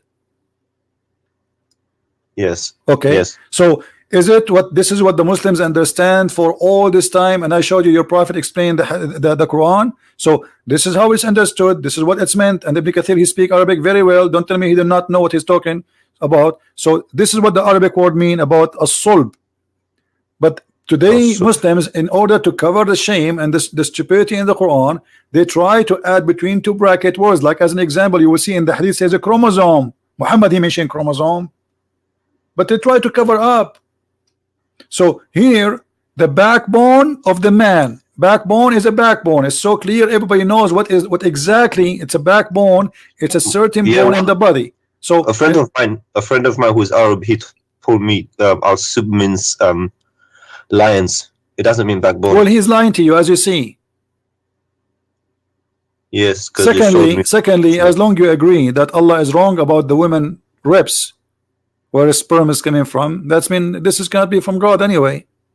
Let us say, for the sake of argument, Muhammad was right about the first part, which is not. But how God can make such a mistake? He do not know how he is the one who made the baby. He do not know where the sperm of the man came from, and he think that women have a sperm coming from the location of the necklace, because the word taraib is not the ribs, by the way. The word taraib is the location of the necklace in the bones, which mean if you put your finger right your neck, your neck down, okay, that space where your finger go and the ribs, they meet together, the first two bones, that is exactly a taraib. Huh? The collarbones. Collarbones. Correct. So this is exactly where Allah claimed that women have a sperm coming from. Yeah, I need to ask someone about this. Why you need to ask someone? Here we go. This is your Ibn Kathir. You are the one who asked me for Ibn Kathir. We have it in front of you.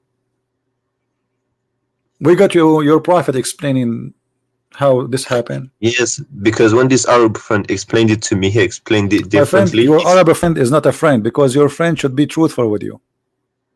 If he is a friend, he's a liar.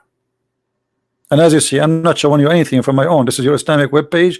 This is your Muslim translation, and this is all full of fabrication. And by the way, Ibn Kathir in English have nothing to do with Ibn Kathir in Arabic.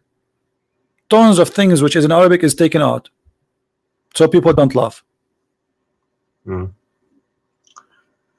Yes. Well, is it okay if I get him to give you a call? Sure, anytime, no problem, no next problem. Time you're on. But okay, but let me ask you, my friend. As long you agree that there is, you discover with me from what you gave me, you are the one who asked me to read those verses, correct? Yes. Okay, from all the verses you gave me, we found that they have errors. So don't you agree now that Allah can't be God? Well, some things there's things that they are open to more than one interpretation. My friend, it's not about interpretation. I showed you your prophet interpretation. Stop playing games. The word sulb is the backbone, and women have no sperm, and the gushing fluid, the sexual fluid, had nothing to do with the baby for the women. Most of Muslim women actually, they have no orgasm because they do circumcision for them. They don't do so when you have circumcision, the woman, she will never have orgasm. That's mean the woman, she will never have a child resemble her. No, but regardless, if the first part is true, if the second part is not true, then it cannot be a true statement. Do you understand what I'm saying? I understand. That's what I'm saying to you. Because if one of them is wrong, that's mean Allah cannot be Allah.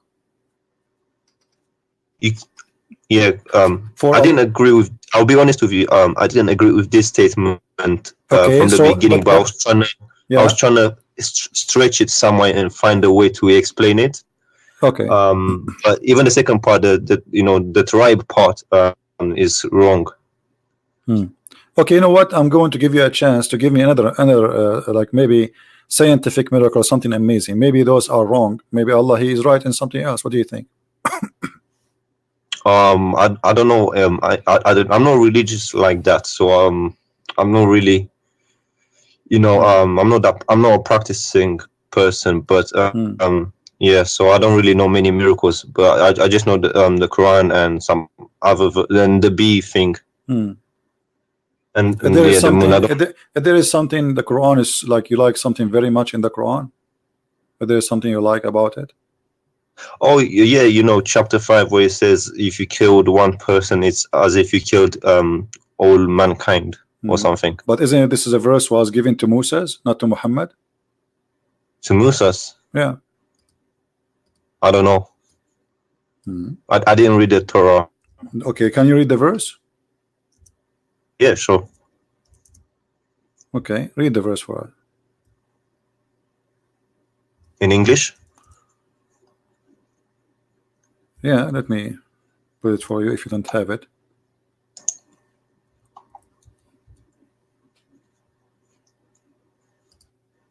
This is for the Jews, not for Muslims. Muhammad, he was killing people left and right. Read carefully.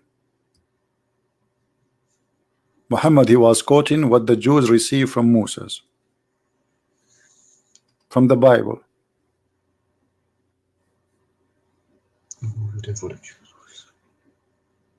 Not in a retaliation of murder.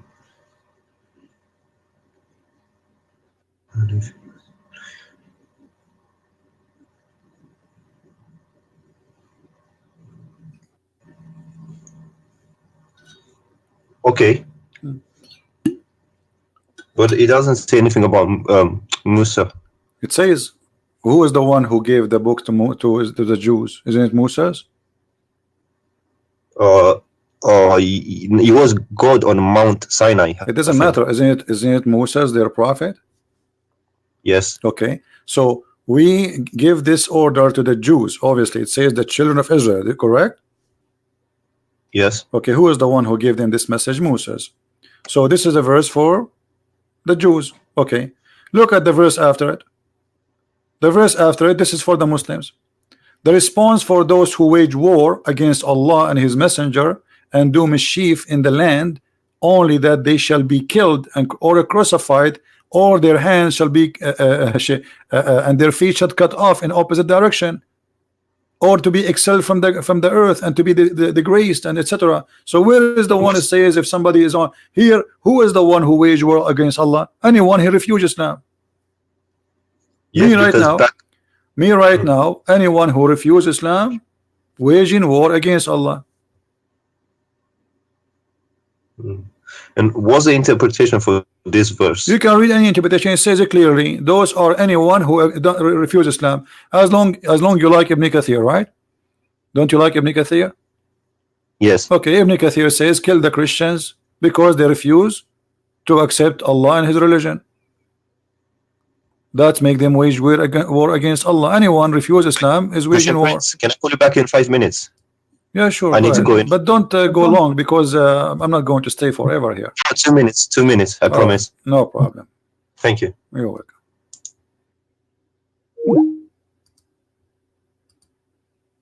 He will leave Islam sooner or later. If he is really honest, he will leave Islam.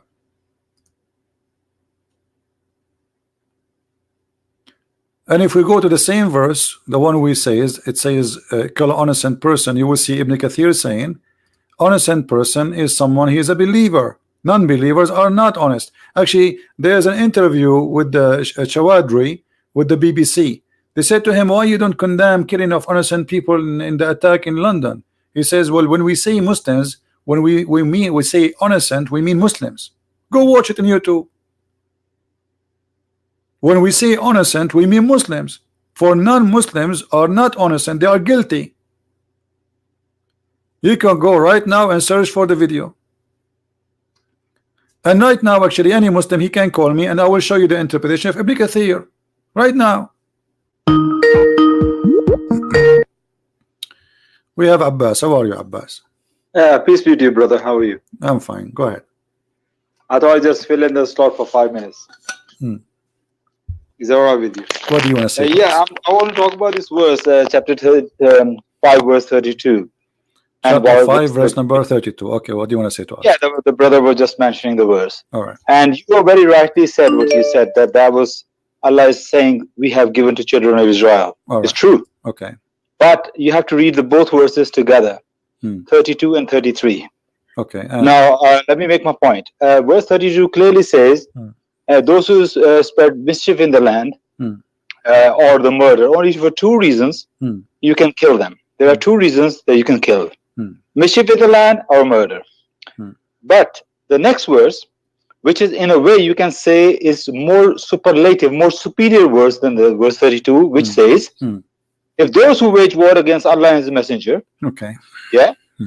Waging war is coming to kill you, or spreading mischief in the land. Same two categories was mentioned in verse 32. Waging war, coming to kill you, or spreading mischief. What are you going to do with them? But in the verse 33, which is for Muslims, is give you options. In those options, there are options that you can even let them go. You can even throw them out of the land. But Allah says He gave to children of Israel only one choice. Okay, let me ask Kill you. them.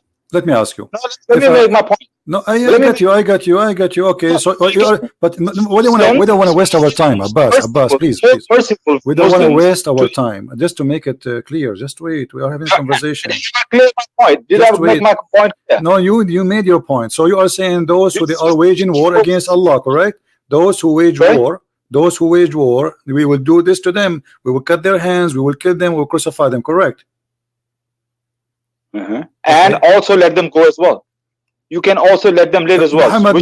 Okay, so but no problem. No problem. So when we say that we kill those who wage war, who is in Islam is the one is waging war? Is it necessarily somebody holding a sword?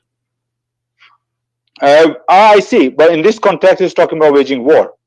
Okay, but I'm asking you in this context too, is waging war is necessarily holding a sword against Muhammad?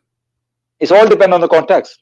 Absolutely, my friend. Waging war. So if a woman she insulted the Prophet, if a woman she insulted the Prophet, is her blood is free? Insulted the Prophet? Yeah. Give me an example. Any woman, any man, any me. Like if I insulted the Prophet, I'm saying Prophet Muhammad is a false man. Is my blood is free, or I am not? I am guilty. I should be killed. I don't know where you're going with that. This is not the question. The question is clear. If I say Muhammad is a false prophet, am I waging war? Am I waging war and I am guilty and I should be killed? Either you say yes or you say no. No. That's not the point. No, this is the point. You see, you're avoiding the question. Because you are Abbas, don't make me hang up on you. I like to speak to adult. I'm asking you, be a man. If a person, I am a Christian prince, I say Muhammad is a false man. Am I guilty, deserve to die for saying Muhammad is a false man? Yes or no? Are you talking about according to Hadith and the Quran? You are saying to me, are you talking? What's wrong with you? My talk is clear. I am a Christian prince. I said 1,000,000 times Muhammad is a false man. According to Islam, am I guilty or I am innocent? Should I be killed or I can live? You are spreading mischief. Of course, you are spreading mischief, and okay. you go. So I should be. So I should be killed. So I should be killed. Let me answer. Let me no, answer. Give me an answer. Yes, you just said. You just said I do mischievement. The verse saying those who do mischievement kill them. Correct? I'm giving you the answer. Verse give you 4 options. You can let them go as well. Depend how much mischief you are doing. Okay, so you Muslim now you can decide if you want to cut. Okay, guys, look what he said. This coward, he don't dare to say it. He's saying, "Oh, Christian prince, if we capture you, we can either kill you, or crucify you, or cut your hands and feet, or put nails in your eyes, or we can let you go. It's up to us." But he will not say it. I didn't say. You didn't let me finish my point. You just said. You just said you are doing mischievement. Isn't it the verse in the Quran says, "Those who do mischievement kill them"? I was making my point and you cut me in the middle. Okay, make your point. I want a clear answer. No, I want a clear answer. You are a coward, and you are a coward. You will never answer. I'm asking you, Christian prince who say Muhammad is a false prophet, do he deserve, according to Islam, not according to my opinion or your opinion, according to Islam, do he deserve to die, to be killed? I will give you the answer. My friend, why the answer is so hard? Either you say yes or you say no. You're not letting me. You're not letting me speak. It's very easy. Yes or no. You always ask question yes or no. There's an explanation. Yes, then you can explain yes or no, because the answer should be one of them. It cannot be both. Okay. If I say Muhammad is a false prophet, listen to me now. Listen to me now. If you spread a mischief, you're going to be warned. You're going to be told, please don't do that. You're going to stop it. Abbas, it's really bad. Listen to me. Finish. Okay. Let me finish. Then you're going to be warned. But if you don't stop, you keep spreading it. Then these 4 punishments will apply on you. One of them. Okay. Yes. Muslim, they send me 1 million warning, saying to me, stop attacking the Prophet. So according to you, you have a duty to kill me now. No. It is the government, not individual. Individual have no right. Who is the one who have the right to kill me? It will be the governments. It will come through the legislation. What government? Islamic government, right? So according to you, okay, according to you, I should be killed. by Islamic government, correct? No, it's their decision, not my decision. No problem. But according to you, you just said, everybody heard you, because I say this is waging war against Islam. I am saying things against Muhammad, so I should be killed by the government. That's what you said. Are you going to be banished from the land? The four punishment will buy. Get lost. Mischief is. Get lost. I don't respect you. You see, I have to play around the bushes to get an answer with those people. I have to shout, I have to scream, you have to play games with them. They are like, you know, you play cats and dogs, and you know, I mean, it's a shame. It's a shame. They have no respect to themselves. I mean, the answer is so clear, but because he live in the West, because he knew he cannot say that, because he knew that this is they might even go after him if he says that. So he don't dare the coward to say it. They are not proud about their religion no more. They're potatoes. And here we have a story about a woman. She insulted the Prophet.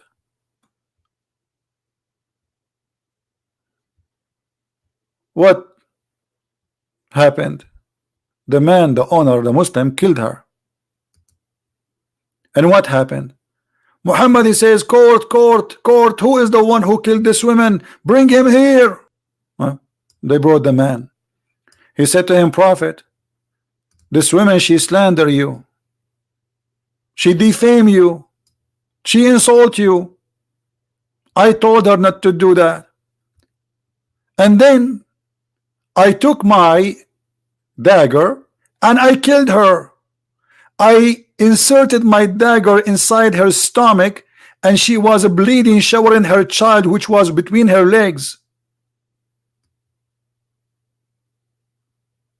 And this is why I killed her. And then the Prophet, he's the judge, he's the Prophet of Allah, he is the government of Allah. He said, well, here I bear witness that her blood is for free. She's a woman, she is not even a man. Her blood is for free. And this potato, he will say to me, this is not sahih. It's sahih. Do you see how we get you busted? Or what the women did? She insulted Muhammad. She don't like him. She believe he is a false prophet. The man, he killed her. And look here, maybe the man is lying. Maybe this is not the reason he killed her for. Muhammad, just because he said she insulted you, he said, okay, her blood is for free. So when they say to you, in Islam, we fight only those who fight us, this is what fighting them mean. You refuse Islam. Is it Muhammad, he says, I've been ordered to kill all mankind unless they convert to Islam?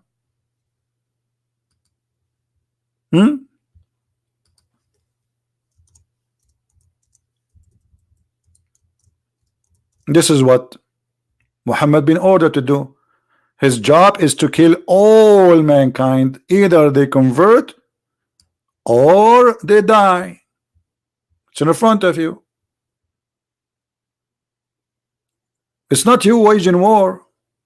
You are already in war with Islam if you don't believe in Islam. You do not need to carry a war. You know, many stupid people in this world, they think if you attack Islam, they attack you on.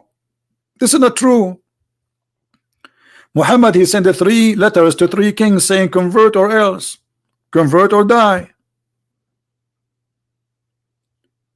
Muhammad, he said, I am being victorious by terror. Let us see the other Muslim who is trying to call us what he want to say.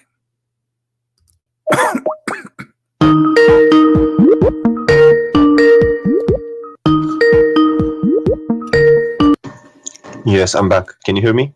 Yes, Saad, how are you? Yes, I was listening to the person that called you before. Okay. Yes, yeah, and I read the verse and I also read the tafsir.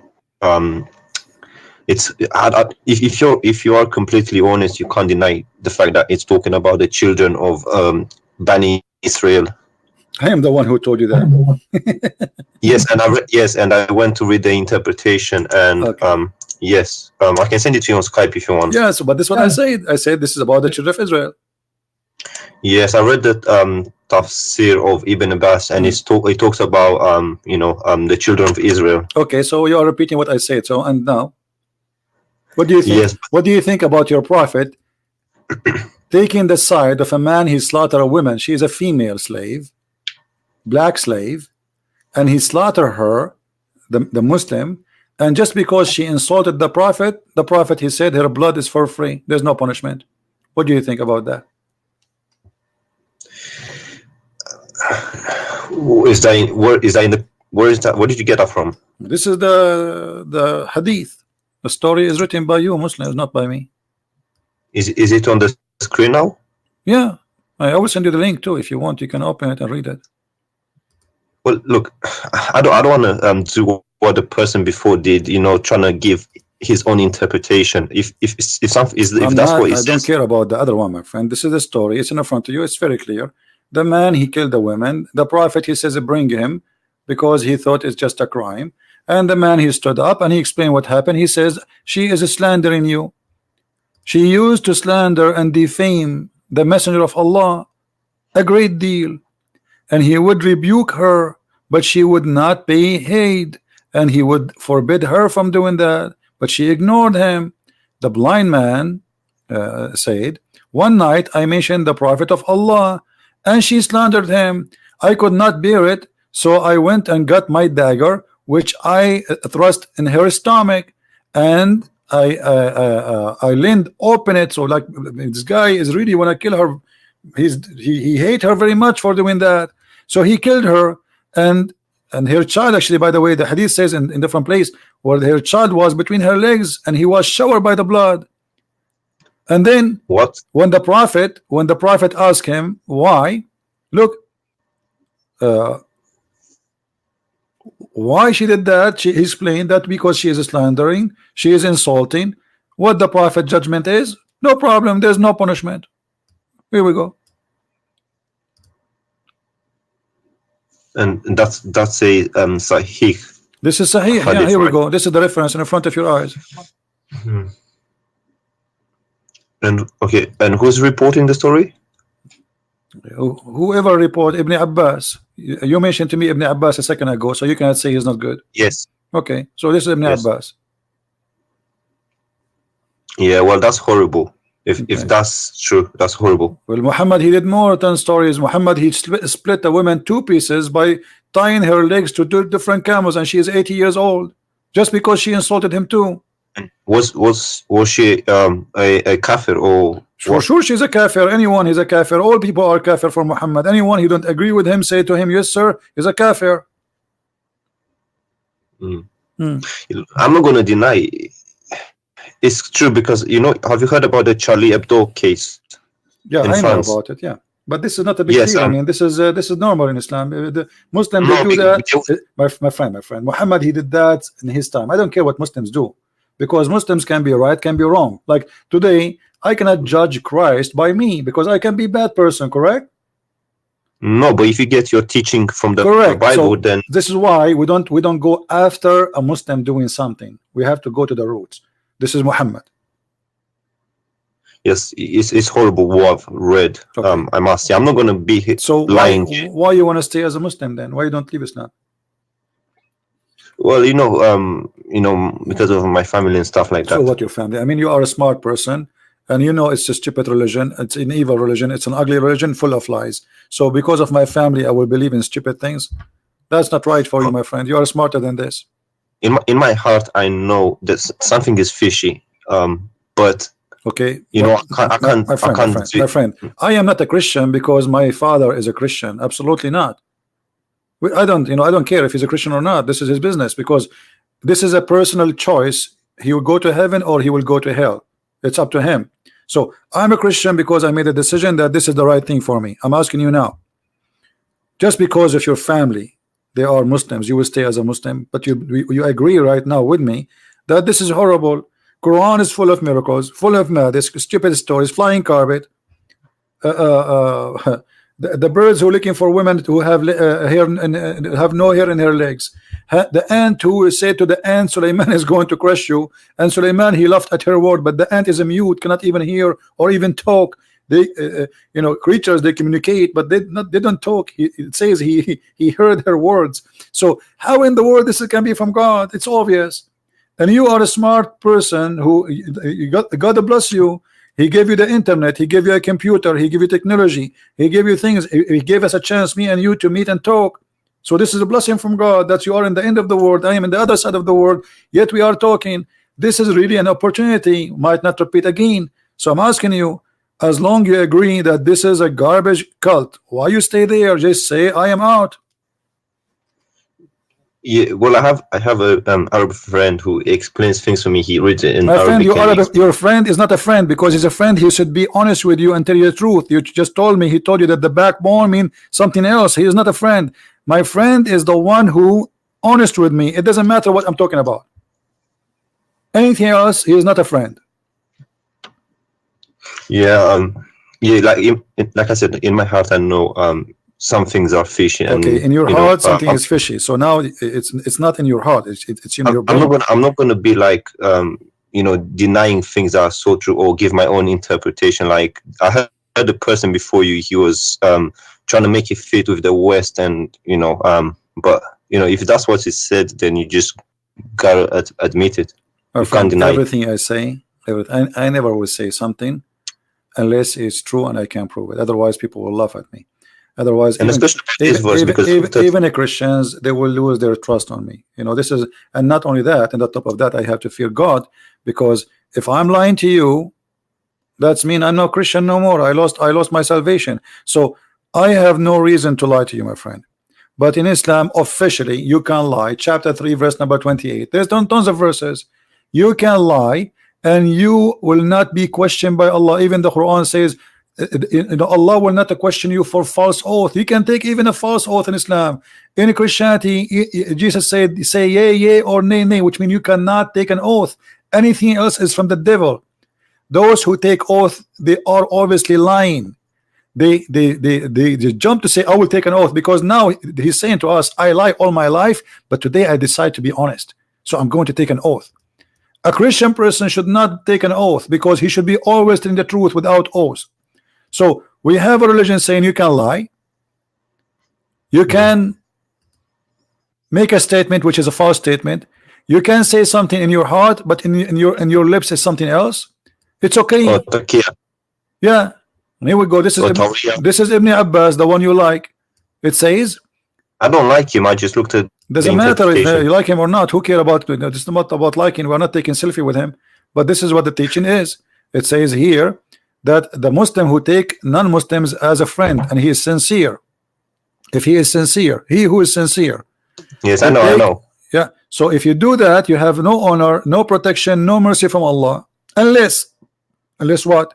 Unless that you guard yourself against them, save yourself from them, take it as it were security, saving yourself from them by speaking in a friendly way toward them while your heart is like this. This is the devil.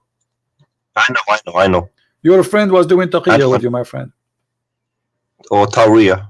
He was doing taqiyya, exactly. He's trying to protect Islam against your thought. You have a questions? He knew that you have a question. I know. Listen, I know. I come from a Muslim majority country, and I know what the things that we're told about Christians, Jews, and unbelievers. So okay, I'm not going to be here. Where are you from? Are you Arab? I am an Arab. Yeah. Can you hear me? Yeah, I hear you. I said I am an Arab. Yes. Are you Arab yourself? I am an Arab. Yeah. Well, then you know the things that we're told about Christians and Jews from a very young age. Yeah. So now, my friend, I know about this. I'm not going to deny them. My friend, let us be smart. You are an intelligent man, and today you call me for a reason. And you just arrived to a conclusion that this is horrible, and we heard you saying that. And this is a great news for you. You are making your mind, and you are awake. So why you don't say I am out? I just want to ask you one more question, if that's okay for you. Go ahead. If you're not in a hurry or something. No problem. I've heard one of the things that make me wonder so much is praying in the direction of the Qibla. It doesn't make sense to me, because if God is omnipresent and everywhere, then there shouldn't be a direction to pray. God is everywhere. You can pray in whichever direction you want. So that's one of the things that doesn't really make sense to me. And I've heard many people say that the direction wasn't even chosen by Allah. It was chosen by Umar, but I don't have evidence for that. I'm not sure. Do you know anything about that? Yes, it says وافقني ربي في ثلاث. My Lord, he agreed with me in 3 things. In fact, there's many hadith says he agreed with me in 7. Some they say 10. So Allah, he agreed with Umar in 3 things, and one of them is the direction and making the Kaaba as a prayer station. And here you need to ask yourself, what kind of God? He forgot about the Kaaba all those years. Muhammad was praying to Jerusalem all these years. Suddenly, Umar al-Khattab, he said, okay, well, let us pray to Jerusalem, pray to Kaaba, you know, and that supposedly was an idea from Umar, and Allah, he liked the idea. And not only that, you know, Allah, he took the words of Muhammad, and you know, he brought the verse exactly as Umar he said. And you are the one who said to me a few minutes ago, if you remember, that the Quran itself is a miracle, right? Yes. Okay, should Allah then copy Quran from Umar? If nobody can make Quran, but Allah take his Quran from Umar, how that can be? Yeah. Well, in the Quran it says, I can't remember the verse and so on, but it says that with Allah is talking, and it says, I've chosen the direction for prayer for you. So basically he's saying, I've chosen the direction. No problem. But you see, this is Islamic reference, and this is Muslims who preserve those references. It says, read carefully with me. So the verse was revealed the same as I had said. Do you see it? Yes. But I thought nobody can make Quran like the Quran. But Allah here is copying Umar, and he put what Umar said exactly in the Quran. Yes, because you know, it's hard for me to admit it, but even if something is written in the Quran, we don't have a guarantee that's 100% from Allah. It could have been, my friend, you know, forget about it's 100% or not. Now we have a story where all the Muslims agree upon it, that Umar, he said something, Allah, he take it and he put it in the Quran. The Muslims agree, not me. This is not a Christian reference. So as long as the Muslims, they agree that yes, Allah, he learned from, he took from Umar. Umar, he says something, Allah, he take it, he make it Quran. That's mean Umar, he's making Quran too. Yes. Yeah, that doesn't sound right. Secondly, secondly, Quran, if not Umar, Muslim women, they will not wear hijab. I mean, how in the world this is happening? Umar, the story says that Umar, he keep asking Muhammad to make his wives wear hijab, wear hijab, wear hijab. Muhammad, he don't answer. Then one day, Umar, he made fun of Sauda. She was doing poo-poo. So the reason for the hijab for all Muslim in the world is the poo-poo, the ass of Sauda, and the savage Umar who is making fun of her ass. This is the reason. All this time, Allah did not notice that women, they should wear hijab. Just because Umar, he said something, and again, as Umar said, Allah took the verse, he put it in the Quran, and he make the order for hijab. Yes. Yeah, that doesn't sound right at all with me. Okay. So, I mean, have you ever seen something today which was spoke about sound right? Anything? There's nothing in this book sound right. Yeah, well, you know the things that we're told, you know, some parts of the world about, you know, how Muhammad was like one of the best generals, one of the best persons, and that kind of stuff. Our friend Muhammad is the best man between all mankind, but this is always a fabrication of those, you know, who wrote this history about the best man? The Muslims. If the Muslims describe Muhammad as horrible as they are describing him after they say he is the best man, so imagine how bad he is. To make it simple for you, listen, my friend, listen carefully.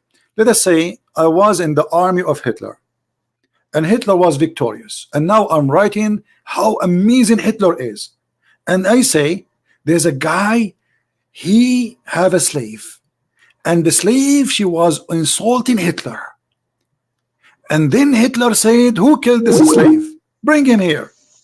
And then the guy, he stood and he say, Hitler, this slave was insulting you. And Hitler, because he's amazing and he's all justice, he said, because she is insulting me, her blood is for free. Remember, this is a history written by the Muslims. So if this is the great man, the great history, the Muslims here, when they wrote those stories, they are proud of it. They are not reporting something to be ashamed of. Do you understand? Yeah, I understand. And even between the hadiths, there's disagreement between different schools of My thought. friend, no, the disagreement, let me tell you about the disagreement. This is all is a garbage talk, because the Muslims, when they disagree about something, is just to support a propaganda. As an example, if you are a Shia, you say this book I don't agree with. If you are a Sufi, everyone here have his own propaganda, so to support his ideas. Yeah. Otherwise, all those hadith, there's no guarantee, and the Quran too, there's no guarantee. Okay, if we go now in the page number A in the Quran, I don't know if you have the Arabic Quran. It says that this Quran, according to recitation of the following, or Hafs Ibn Asim and Asim Ibn blah, blah, blah, blah, blah, blah, blah. Okay, what is the Quran? There's no Quran. All of this is recitation. Yes. Okay, what is the proof? What is the proof that this is the true Quran? If Asim himself accused by a Muslim to be a fraud. And there's a Quran in Welsh. You know, people in Morocco, they have Welsh or Welsh. I don't know what it's called. There's many Quran. Yeah, correct. But yes, but I'm trying to tell you that the idea of who support and who agree, this is depend in the propaganda and the agenda. As an example, the king of Saudi Arabia right now, to support his royal family, they push some hadith in the front. Don't go against the ruler. You know what I mean? It's a game. It's just to control. So political. Or exactly. So, but the hadith is there, and nobody can deny it. But if you have an agenda, you can say this is weak anytime you want. You can say I don't agree with it, because you are not saying I don't agree with Muhammad, but they will say, oh, this guy, I don't trust this report. You see, like, to avoid to be like you are a guy denying what Muhammad said, you say I don't trust this guy, but you don't dare to say I don't trust Muhammad.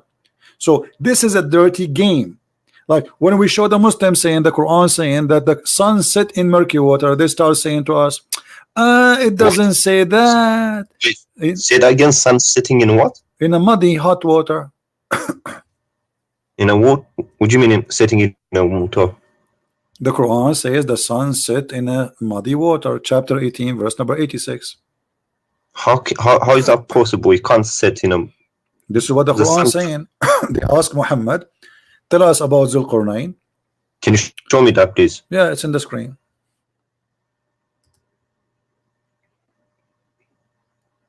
Now, every Muslim who will defend Islam, he will give you his own propaganda answer.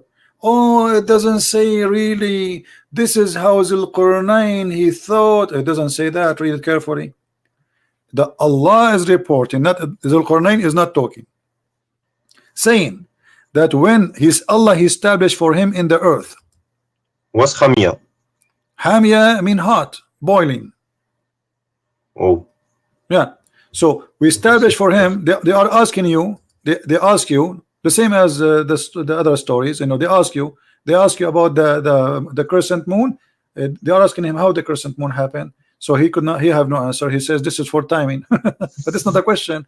They're asking him how this happened, how this moon sometime is crescent, sometime it's round, but he have no answer. He said this is for timing. Then they said they're asking you about Zulqarnain, and there is no guy, his name is Zulqarnain. Have you ever heard of a guy have a name Zulqarnain? The word Qarnain in Arabic mean two horn. Have you ever heard of a human have two horn? No. So the thingy, there was a legend. There was some legends. Yeah, I think I know where you refers to. Alexander the Great. There's a legend written about Alexander the Great by a Syrian person. A person from Syria. He wrote a story about Zulqarnain, full of fiction, but the person is real, but the story around him is fiction. So Muhammad, he took it and look. He said we established for him in the earth and we gave him all means. So he's a prophet of Allah. And then so he followed the way until when he reached the setting place of the sun. Can you tell me where the setting place of the sun? That's wrong. It can't be scientifically. It can't be. You know, he doesn't have a place. But he is saying until he reached the setting place of the sun. This is the one is talking is Allah, not the guy. Well, that's not right. It doesn't make sense. That's stupid. Not only not right. So it's not a place because if you're in China, right? Yeah, it's going to be different. No, my friend, the sunset everywhere. I'm talking to you right now. It's sunset in my house, and I can see the sun setting from my window. I do not need to go anywhere. Correct? Yeah. Okay. Until when he reached the setting place of the sun, he found it. When you say I found it, I'm reporting a find. Correct? It's a fact. It's not like he thought. As Muslims, they try to say he found it sitting in a spring of Hamia. And the Muslim, they say, oh, he meant like when he saw the sun going in the ocean. Oh, first of all, my friend, it doesn't say ocean. It says a spring, and a spring is not an ocean, correct? Yeah, spring is Okay. water. Yeah. Why it says a spring? Because there's legions about the you see, still water and spring water. no, there is like many, they could not explain why some places in the earth have boiling water in the ground. So many, they have a legend that this is because the sun jump in that water, and that water, this is the place where the sun sleep. So this is a legend. Muhammad, he took it, he put it in the Quran, and then he found near it, near what? Near where the sun sit in place. How in the world this is? And then the Muslims, in order to save, they give you this false interpretation. But Muhammad, as usual, he cannot keep his mouth shut. Muhammad, he is a very good man when it's come to stupidity. So he cannot keep his mouth shut. And look what he said, that Muhammad, he was riding in his donkey as usual, and Abu Dharr, he was behind him. I was sitting behind. Sorry, I don't understand why you have to lie in order to, because it's a matter of salvation. If you lie about your salvation, you're fooling yourself. Really. Exactly, but that's why because in Islam, my friend, because in Islam it's allowed to lie, so it's a practice, it's tradition, it's religious. So it's good to lie in Islam. There's many Muslim scholars, they are proud about somebody lied to someone and made him convert to Islam. It's not a shame, because supposedly he is saving him. So I was sitting behind the Messenger of Allah, who was riding a donkey while the sun was setting. He asked, do you know where this set? I replied, Allah and his apostle knows best. He said, it's set in a spring of warm water. Do you see it? Yes, Hamia. So why they lie to us? They say this is how Zulkarnain he thought, and this is not what it says. Do you understand? Yeah, things are clear. I don't understand. That's one of the things that kind of makes me wonder. Like, if he clearly says this, why do you have to give your own interpretation? And yeah, sometimes I don't understand it. So after all this conversation, my friend, what do you think? Why you want to leave Islam?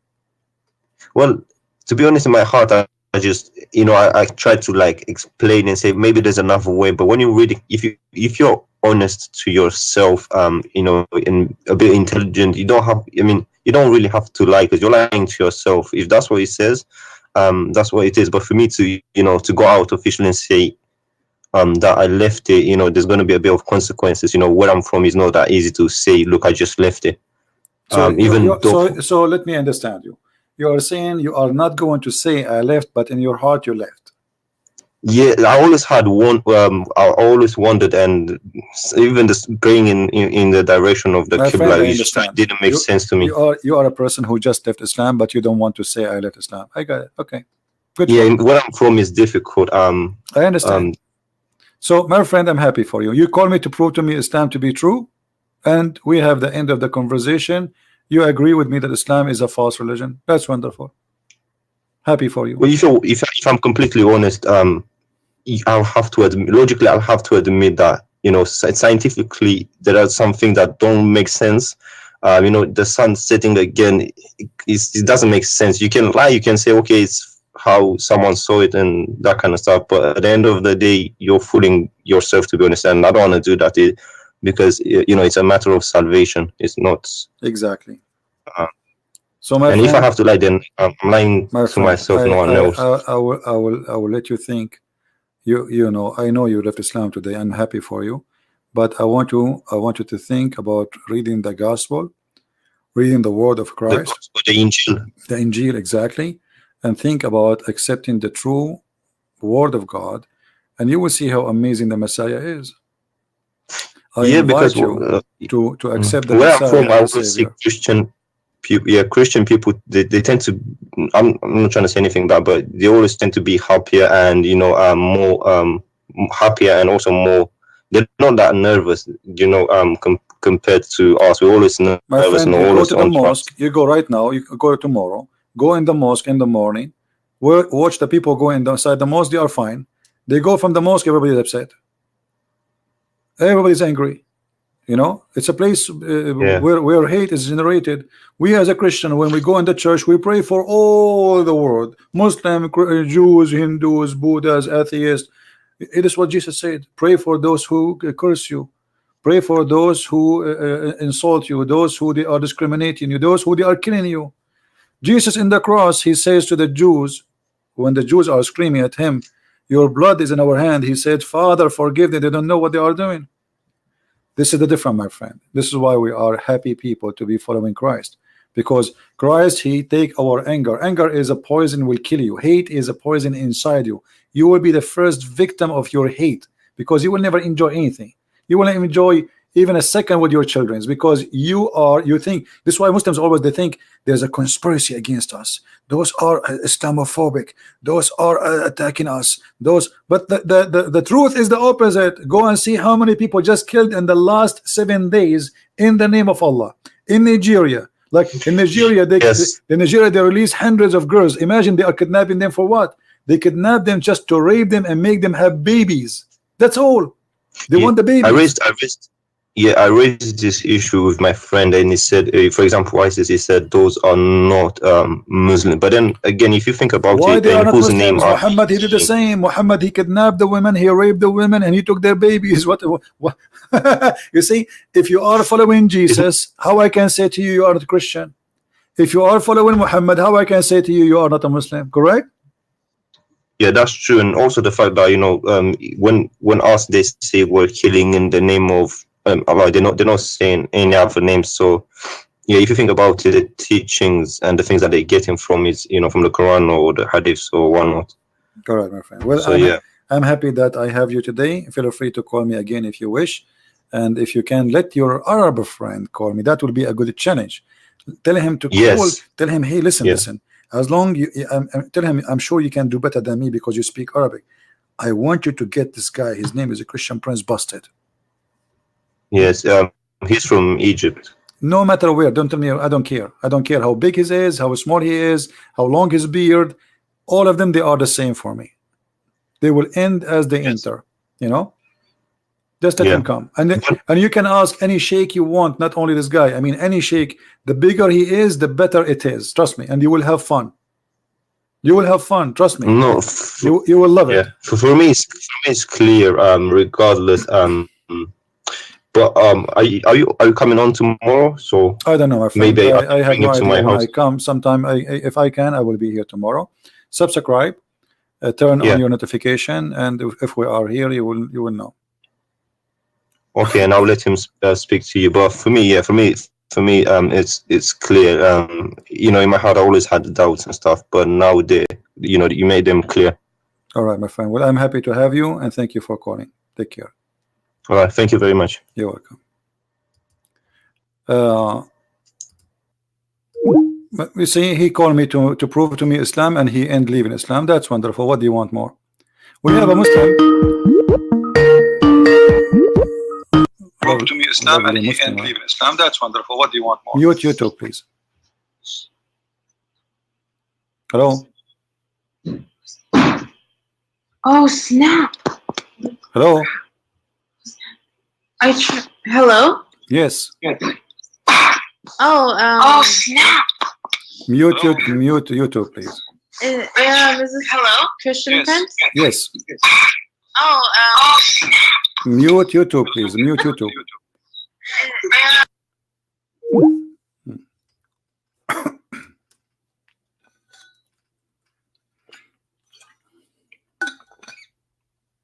She hang up.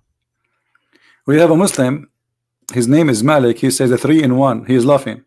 He is laughing at his God. Isn't it your God? He says that Isa is a 3-in-1.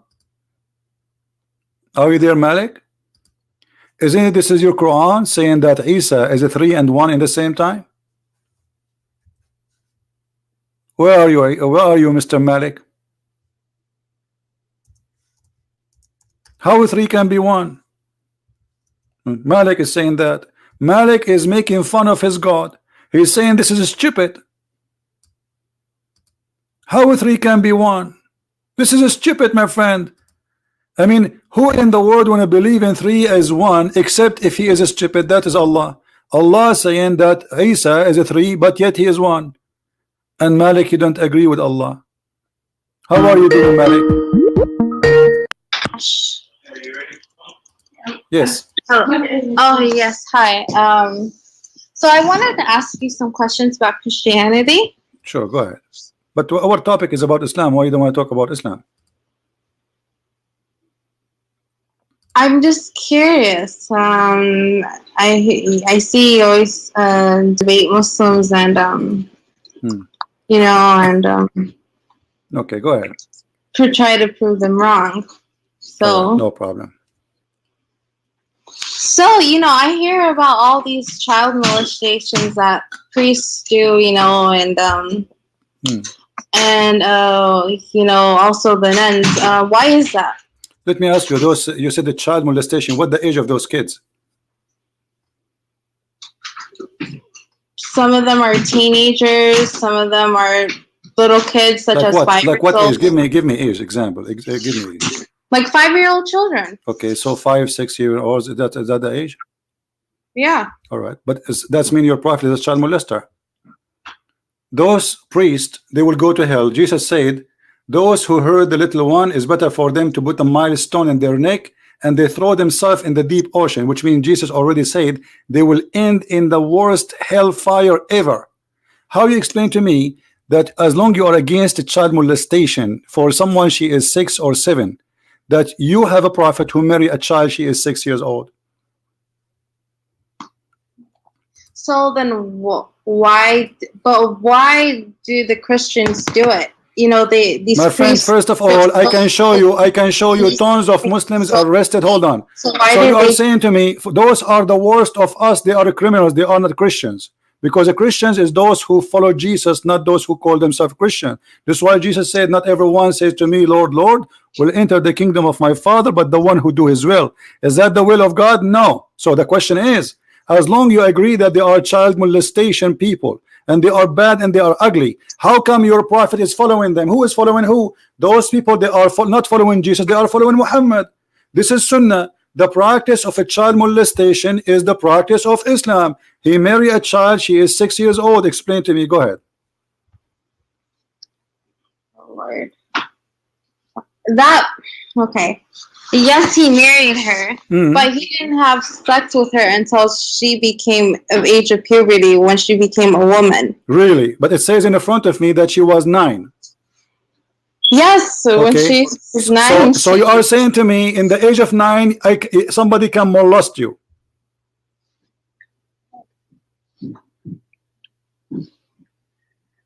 I mean, in today's society, it's different. What in today's society? Here we go. See, there's nothing is called today's society, and there's nothing is called in the before society. Only criminals, they used to do that. Can you name for me one person ever in the history of the Arabia before he used to do that? Never. I'm sorry? Can you name for me anyone before Muhammad he used to have sex with the children? I don't know. But so this is not what the society did. This is not what the society. There's nobody in the society of Muhammad before Muhammad have sex with the children. So Muhammad is the first to start this tradition of having sex with the children. Secondly, Aisha, she never have her period, and this is why in the hadith it says the reason that Aisha, she was allowed to play with dolls even she was 14 years old, because she don't have her period yet. So Aisha, she is 14 according to the hadith, and yet she is considered as a child, and this is why the prophet allowed her to play with her dolls.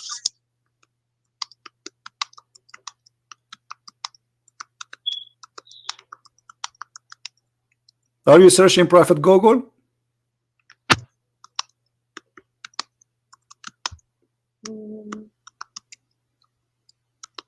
I hear Google talking, I don't hear you. Hold on. I'm holding.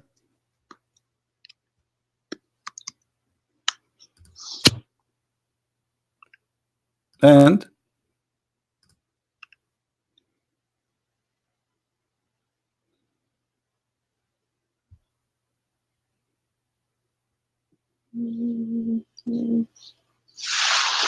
hello?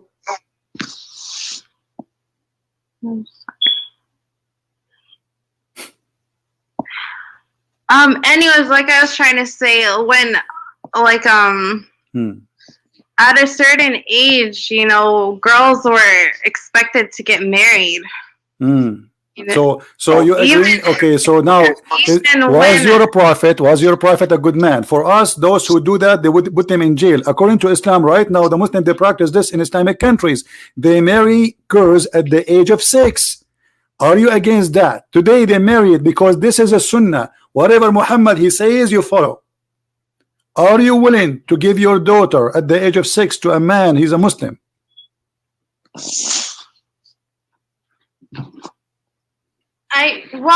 Oh god. Like, oh gosh. What is that?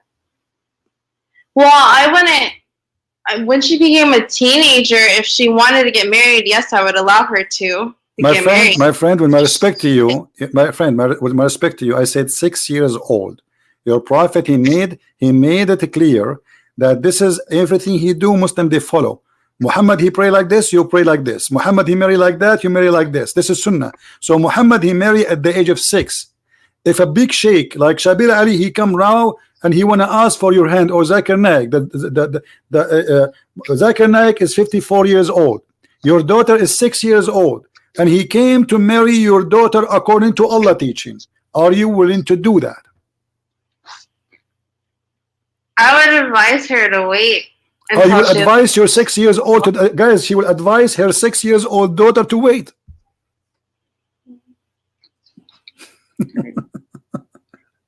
Are you serious?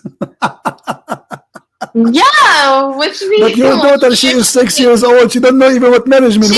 What do you mean you will advise her to wait? No, hold on. You know, when you say I will advise my daughter who is 6 years old to wait, I mean, are you serious? She is 6 years old daughter. She is eating chocolate and she have ton chocolate in her face. This is the girl you want to advise her to wait to get married later? Well. Yeah, I wouldn't want her to get married because she's still a child. But thank you very much. So Muhammad is marrying the children. So as long you are against, so do you consider? Are you saying that having sex with a child is a crime? No, because it's different in that history of time. My friend, stop talking about that time. We are talking about today. You Muslims, you follow what Muhammad he came with the message for all time, not for that time. That's what Muslim says. So Muhammad, when he practiced something, Muslims, they have to follow. Today, 2019, if a Zakir Naik at the age of 54. It doesn't say that girls have to get married at a certain age. It says that even the Quran mentions speaking about divorcing children. Do you know that? Oh my God, no, it does not. Okay, what if we show you to you in the Quran? What you would do?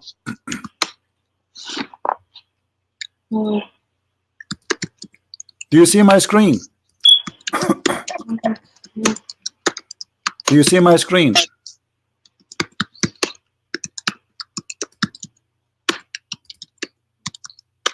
Here we go. Google again. Hold on. Do you see the screen? It says divorcing children. What do you think about that? The Quran have rules about divorcing children.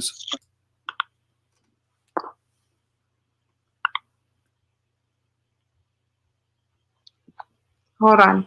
Wait. Oh my God.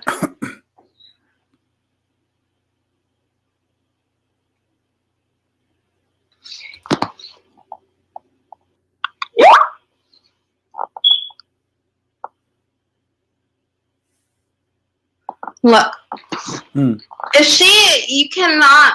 Okay, so in the it is in the hadith. You cannot force anyone, your daughters, to marry anyone they don't want to. I was talking about force. You can give a child some candies, and she will go with you to the bed. She's a child. She doesn't know what she's doing. What are you talking about? She is a kid. So if a filthy man, he gave a child some candies, he can take her to his home. This is not like, listen, don't tell me you cannot force. Because she's not mature enough. Thank you. So why, okay, she is not mature, she is a child. Why you're a prophet? Let me ask you, why you're a prophet at the age of 54, he chose to have a child in his bed?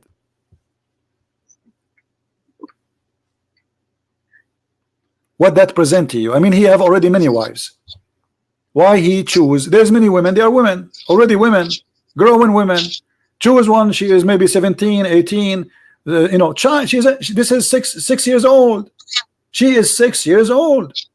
How in the world somebody is 54? He go after what he saw in that child, make him get tempted.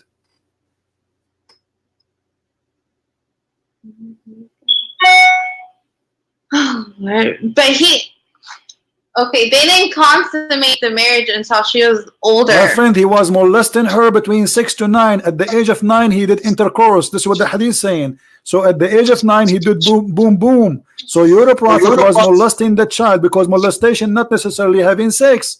He is molesting her. So from the age of 6 to the age of 9, she is his wife, already his wife. He can do whatever he wants with her. At the age of 9, he did intercourse. He is not engaged to her at the age of 6. He did marry her at the age of 6. So now we have a man, he is 54 years old. We have a child, she is 6 years old. What they share together. Someone, he is a man at this age, prophet of God, busy delivering the message of Allah, and we have a child, she is 6 years old. So what we will do now? What is the reason for that?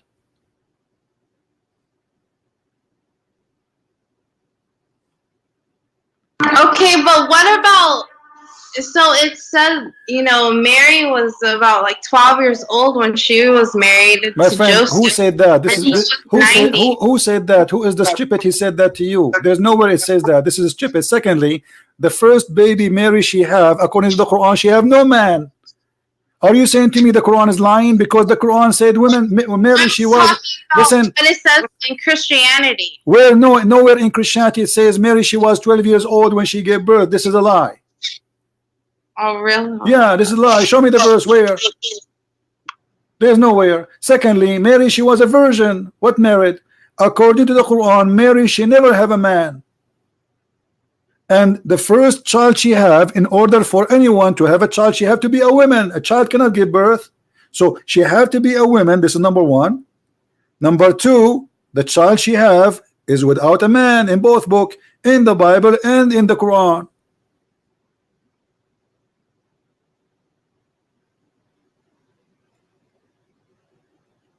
How old are you, miss, if you don't mind?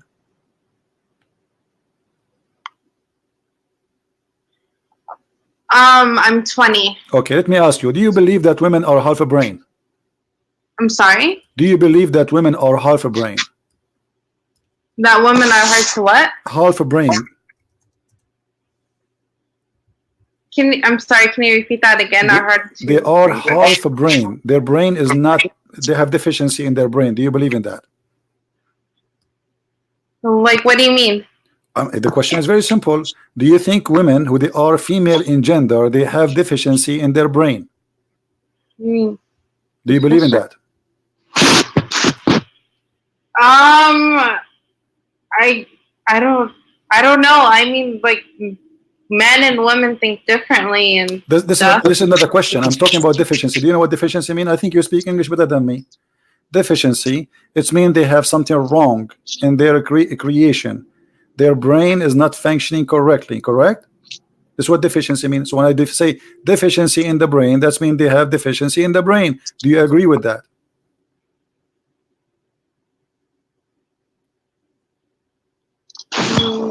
Why are you asking this? I want to see your opinion about what some people think. Some people think women are not smart. So do you think women are not smart, women are stupid, and men are smart? No, you don't agree, right? I agree with you. I don't believe in that. Their own way. Okay, so women, they can be smart, right? Women, they are smart, not stupid, right? Yes, one of the greatest scholars in Islam, you know, it was Aisha. Aisha, she was a scholar, guys. Did you take this? Aisha, she was a scholar since when? She was the first. Listen. Okay, I want you to read this. Your prophet saying that most of women, they will go to hell because they have deficiency in their brain. What do you say to your prophet? What are you talking about, man? Here we go. It's in front of you. Muhammad, where did you get this idea? It's not me who get the idea. This is in your book. It's in front of you.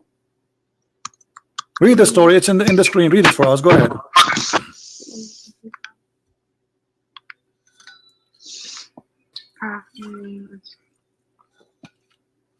Hold on.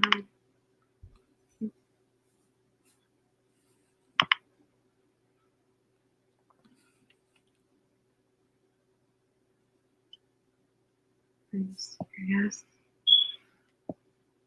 Okay, what are you trying to show me? I'm showing you that Muhammad, he claimed that women, they will go to hell, most of them, because they have deficiency in their brain. I will give you the link. I will give you the link so you can read the hadith. I just see the I guess some hadith that you're trying to show me that when she got married, I don't see anything refresh your YouTube. I just sent you the link. You can open the link in Skype. I send it to you. Muhammad, he says, he saw a bunch of women. He says to them, give it charity because majority of you will be in the hellfire. A woman among them, she said, and why is that, Messenger of Allah? He said, because you are cursing so much, meaning you are ungrateful toward your husbands. He said, and I have not seen among you any of those lacking in intellect and religion who are more difficult upon people possessing reason and insight than you. So Muhammad, he think that women, they are the most stupid people ever, and they cannot process any information, and they cannot incite anything. They are really, really, really stupid. That's what he's saying. And he said this is deficiency in your brain, and this is your so this is the deficiency of a woman according to your prophet. Your brain is not functioning. And he said you have deficiency in religion too because you have your menses. So what do you say? Crazy.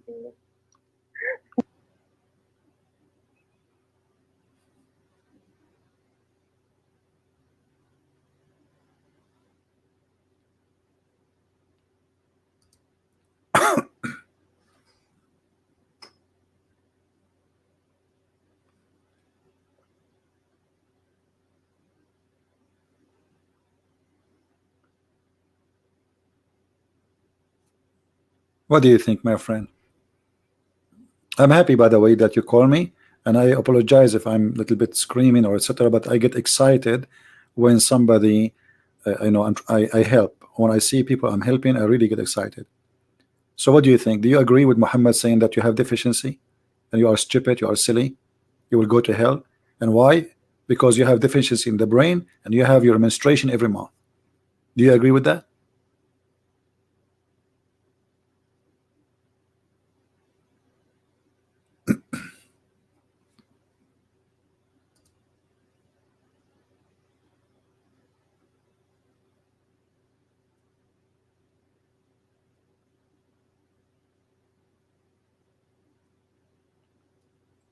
Are you okay?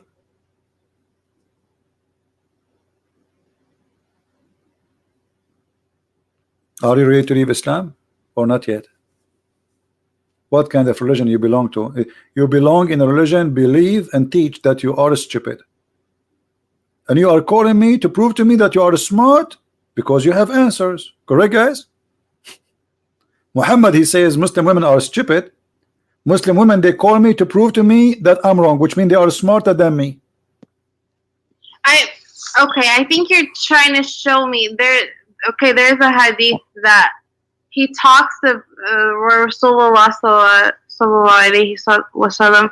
He talks about women who are ungrateful to their husbands. My friend, he said majority of women, they are going to go to hell. And let us say a woman, she is ungrateful to her husband. How that is deficiency in her brain? Maybe he is not a good person. Maybe she don't like him. So how that is prove that her testimony is equal. One man is equal to two, and how their menstruation have to do with going to hell. Oh my God! When it says that one man is equal to two women, they meant because like sometimes they need two women as a witness because sometimes the woman forgets. So you agree with with Muhammad that women are stupid and men are smarter. That doesn't mean saying they're stupid. Well, yeah, because it says if one of them, no, because it's saying that the man is accurate and the woman is wrong. So one man is more accurate than two women.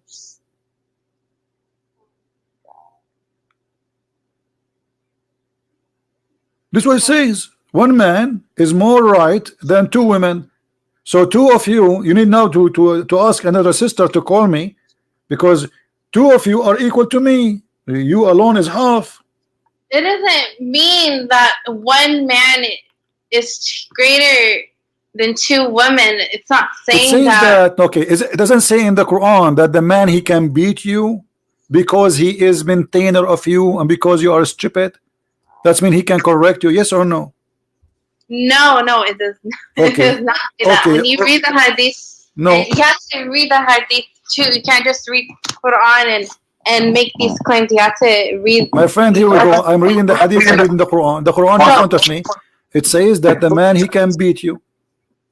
Here we go. Chapter 4, verse number 34. And the man is in charge of the women. Why is in charge? Because women, according to Islam, are stupid. Men are maintainers of women. That's supposed to take care of them. Okay, how they take care of them? By beating them. Read the hadith. Read the Quran. They are the one who will correct you, which means they are the one who can make a judgment if you are right or wrong. He is your God.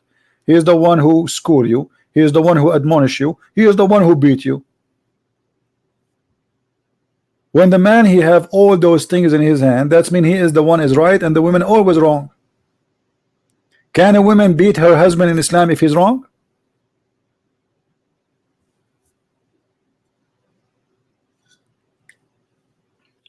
Give me 1 second. Hold on. No problem.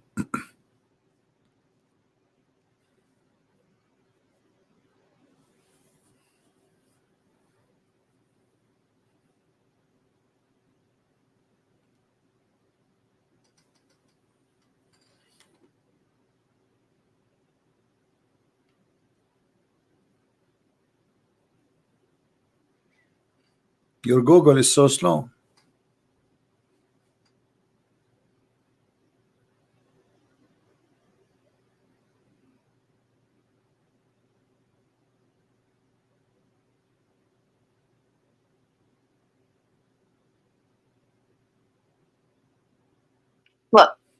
Look, the prophets, you know, he talks about being like honoring your wife and being okay. So if your husband he beat you, he's honoring you.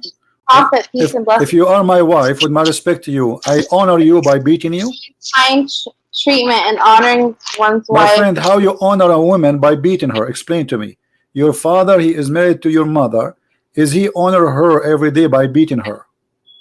Actually, my parents are not Muslims. Okay. I became a Muslim. Okay, that's mean they fool you. They made you believe in a stupid cult. How in the world you believe in such a mad religion like this?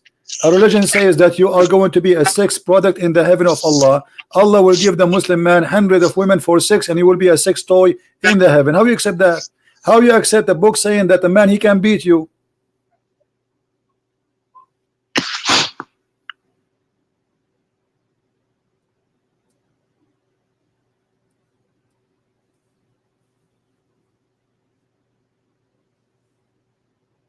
How in the world a woman believe in such a mad cult like this? A man who is a child molester. You are against child molestation. By the way, I can show you 1 million imam molesting children in the mosque.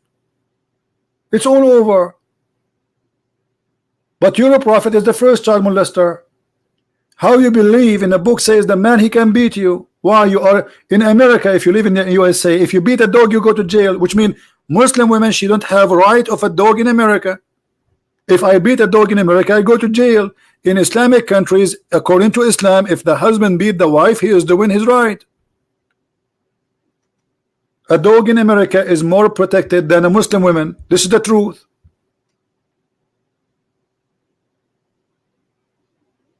So how a smart person like you accepts such a cult like that?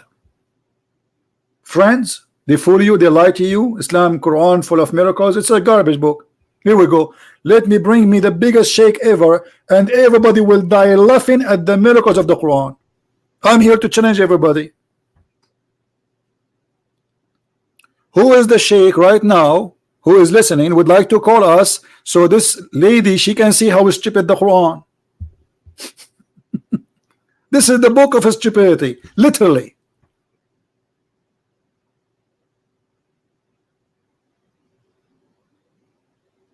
Are you there, my friend?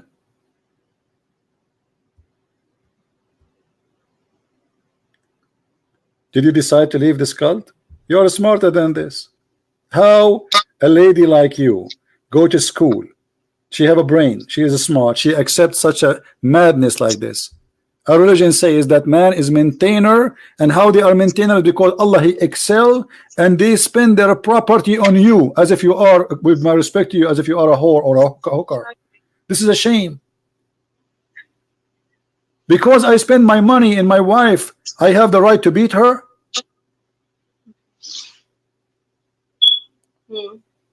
You are not for hire, you are a wife. But because in Islam you are for hire, he can have 4 of you.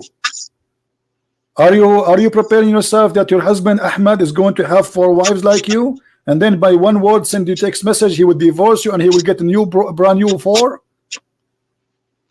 How a woman in the year 2019 accept such a cult?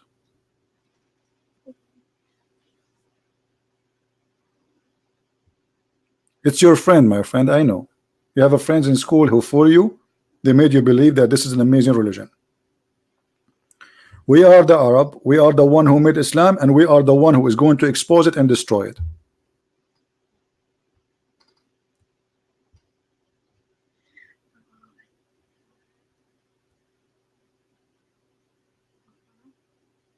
Okay. Are you leaving Islam? No, I'm never leaving it. You will leave Islam. You will wait. Just wait. You are leaving Islam. Inside your heart, you are saying this is garbage. This is why you are so silent. You have nothing to say. Yes, because I love Jesus. No, you see, you have no answer. Do you have an answer? You don't. She hang up. You are out of Islam already. This is why you are so quiet. You have nothing to say. What do you want to say? I mean, this is garbage. Look at this. We have to use violence to make you obedient. This is what the Quran is saying. This is rejected even with animals these days, which means Islam treat you less than animals.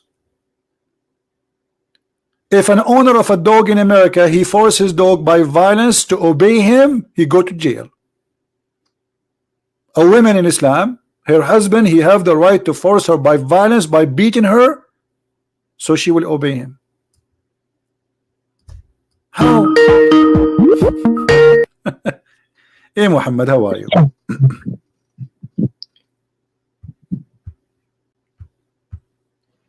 Go ahead, Muhammad. Are you there?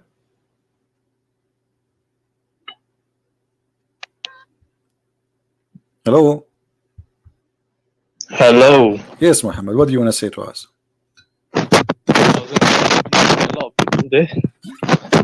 Don't move your microphone. It's making bad noise and we are losing you. Don't move your microphone. It's making a bad noise. Is it better now? Don't move it. Okay, go ahead. What do you want to say? Yeah, you deceived the other guy. You said the Qibla was invented by Umar anhu, but it doesn't say Qibla. It says Maqam Ibrahim. Okay, so what is okay? Hold on. Do you agree that Maqam Ibrahim is the direction of the prayer? No, it's not the direction of the prayer. It's a place where Ibrahim Islam stood, and then he built a Kaaba. Okay, and so this is the Kaaba. So Maqam Ibrahim is the Kaaba, isn't it? Ibrahim supposedly is the one who raised the walls of the Kaaba. Maqam Ibrahim is not the Kaaba. That's very. What is Maqam Ibrahim? What is Maqam Ibrahim? Maqam Ibrahim is somewhere. It's the station where he stood on. That's what it is. The station. Okay. The station he stood on. What is that station? It was I think it's a rock or something, and then he stood on it and then he built the Kaaba. Does the Quran say is take from the station of Abraham as a place to worship? Yes or no? Say that again, sorry? Does the Quran say is take the station of Abraham as a place to worship? Yes or no? it says وَاتَّخِذُوا مِن مَقَامِ إِبْرَاهِيمَ مُصَلَّى. Take as a place of prayer. Okay, what is that? That's near the Kaaba. It's not the Kaaba itself. Okay, so are you saying before that nobody was praying near the Kaaba, right? They're praying near the Kaaba. What's happening is hold on. No, if Abraham was standing near the Kaaba, was praying in which direction? When he was building it, he wasn't praying, was he? This is another question. Abraham was standing near the Kaaba, you said, and he was praying. He was praying in which direction? He wasn't praying at the time of building. This is another question. He was praying in which direction? When? Which direction? He was praying near the Kaaba. Where? Who is facing what? You're just facing the Kaaba. Thank you very much. What are you talking? You haven't made any. So you are saying he did not ask them to face the Kaaba, but just do what Abraham do and face the Kaaba. No, I'm saying you quoted the hadith. In the hadith, you said that Umar radiallahu anhu said face the Kaaba, which was incorrect. Umar radiallahu anhu never said I want to face the Kaaba. He had the desire that people pray at the place where Ibrahim Islam stood. That's what he wanted. And what is that? What does that mean? Are you saying to me, but that's mean nobody used to pray there in the time of where Abraham he stood, right? Yeah, no one had a specific place like that to pray. There's no specific. Read carefully the verse with me. This is the verse. Read the verse for me. 1 minute. Let me open YouTube.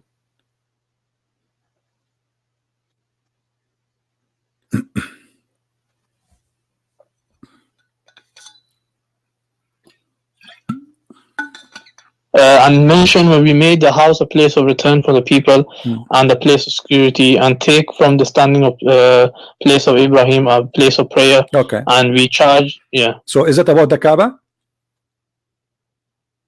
No, this is regarding the Maqam Ibrahim. No, hold on. No, it says, and we made the house. What house?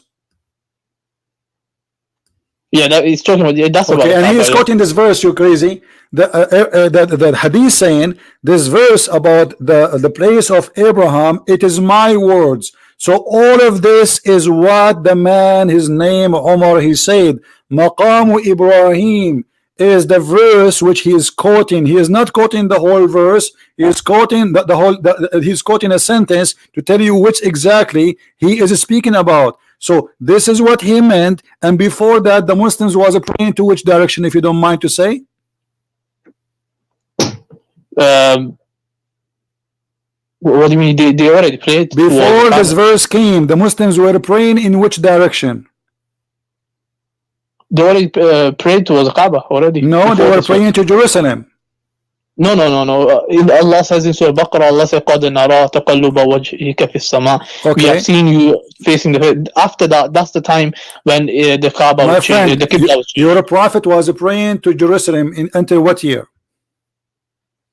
Until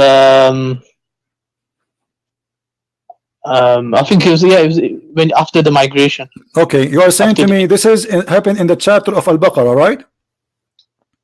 Yeah, Surah Baqarah. Yeah. Okay, isn't this is Al-Baqarah too? Yeah, this is So? Yeah, so it's the same. So Allah, Muhammad is confused where he to pray, and this is funny. Why he is confused about where to pray? And Muhammad was praying to Jerusalem. Can you tell me why Muhammad praying to Jerusalem? That was Qibla. That was no. Show me the verse. It says, "Hey Muhammad, pray to Jerusalem." The prophet knew already from Revelation. How he knew? Okay, show me where he knew. Like I knew. Okay, when I say I knew, I'm a man. I'm a human. I'm not God. Where Allah says to Muhammad, pray direction of Jerusalem.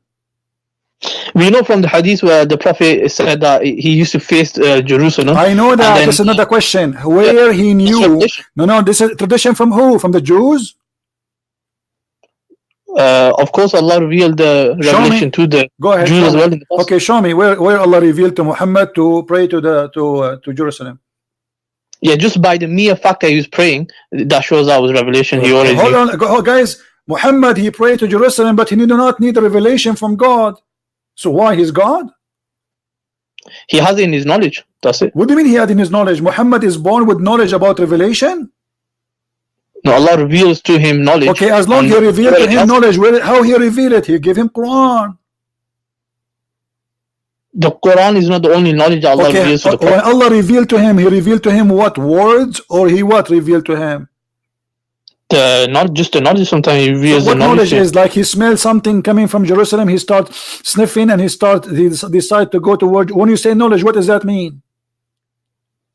You don't know what knowledge means. Okay, I do not know, because you are saying to me knowledge is not Quran, knowledge is not Allah speaking to him, knowledge is not Jibreel telling him, because it have to be one of those. Show me where knowledge it says, show me where the knowledge, how he received the knowledge, and where you get this conclusion from. What confusing? He didn't get confused. My friend, as long you are saying to me he have a knowledge, where Muhammad he got the knowledge? You said from Allah. How Allah said the knowledge to him? However he sent it, that's it. True. How? It's not my concern. Well, isn't it the Quran says وَمَا هُوَ إِلَّا وَحْيٌ يُوحَى, which means everything is inspiration, so it had to be Quran. No, everything is not Quran, obviously. It's, we also for sure, not everything is Quran. As an example, Umar ibn Khattab, he made Quran. So there's many Quran. This is not the question. Muhammad received knowledge from who? Did Allah speak to him?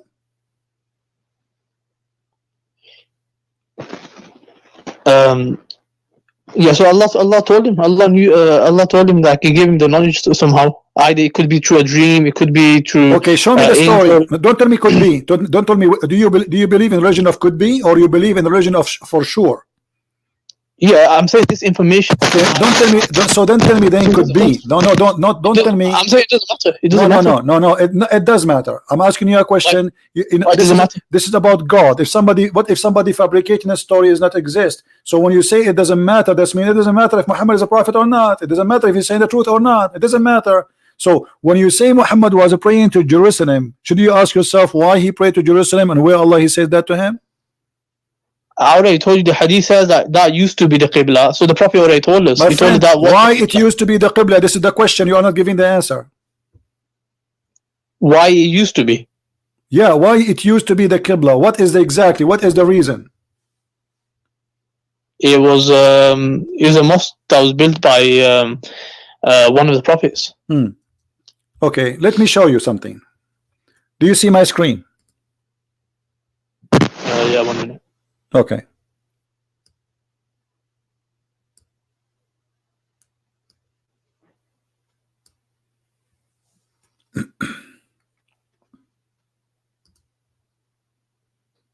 O you who believe the idolaters only are unclean, so let them not come near the inviolable place of worship after this is their if you fear poverty, Allah shall preserve you. So yeah, what about that? Okay. What happened after that? What do you mean? No, non-Muslim cannot enter the Mecca, right? Yeah. Okay. Which year Muhammad he controlled Mecca? Which year he controlled it? Yeah. I think it's 9 years after Hijri or 10 years or something. What? Give me a year. What year? 9 years after Hijri. Okay, and for how long after that Muhammad he left? He did live. According to you. I can't hear you properly. I'm saying Muhammad he did attack Mecca and he supposedly been victorious, right? You know, he went to conquer it, and they all like most of them. So until then, all right. Did this verse came right away after he took Mecca, or it took some time? I don't know. It might came after a bit. I don't know. Before that time, Muhammad was praying in which direction? He was already praying towards the Kaaba. Show me the reference. So the Masjid Qiblatain. My friend, that is in Medina. My friend, don't tell me the Qiblatain. What Qiblatain? Show me the reference where, when Muhammad he start praying to Mecca.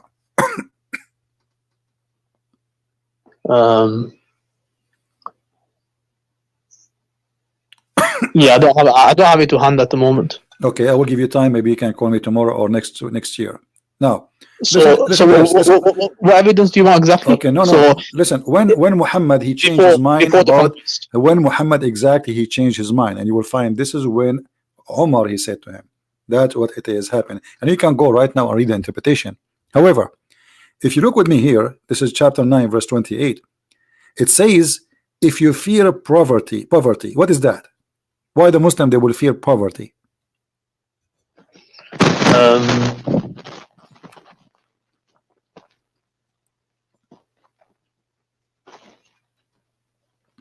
Yeah, because obviously there's going to be less people to trade with them because you're going to be expelling people from land. Okay, what is the solution for that?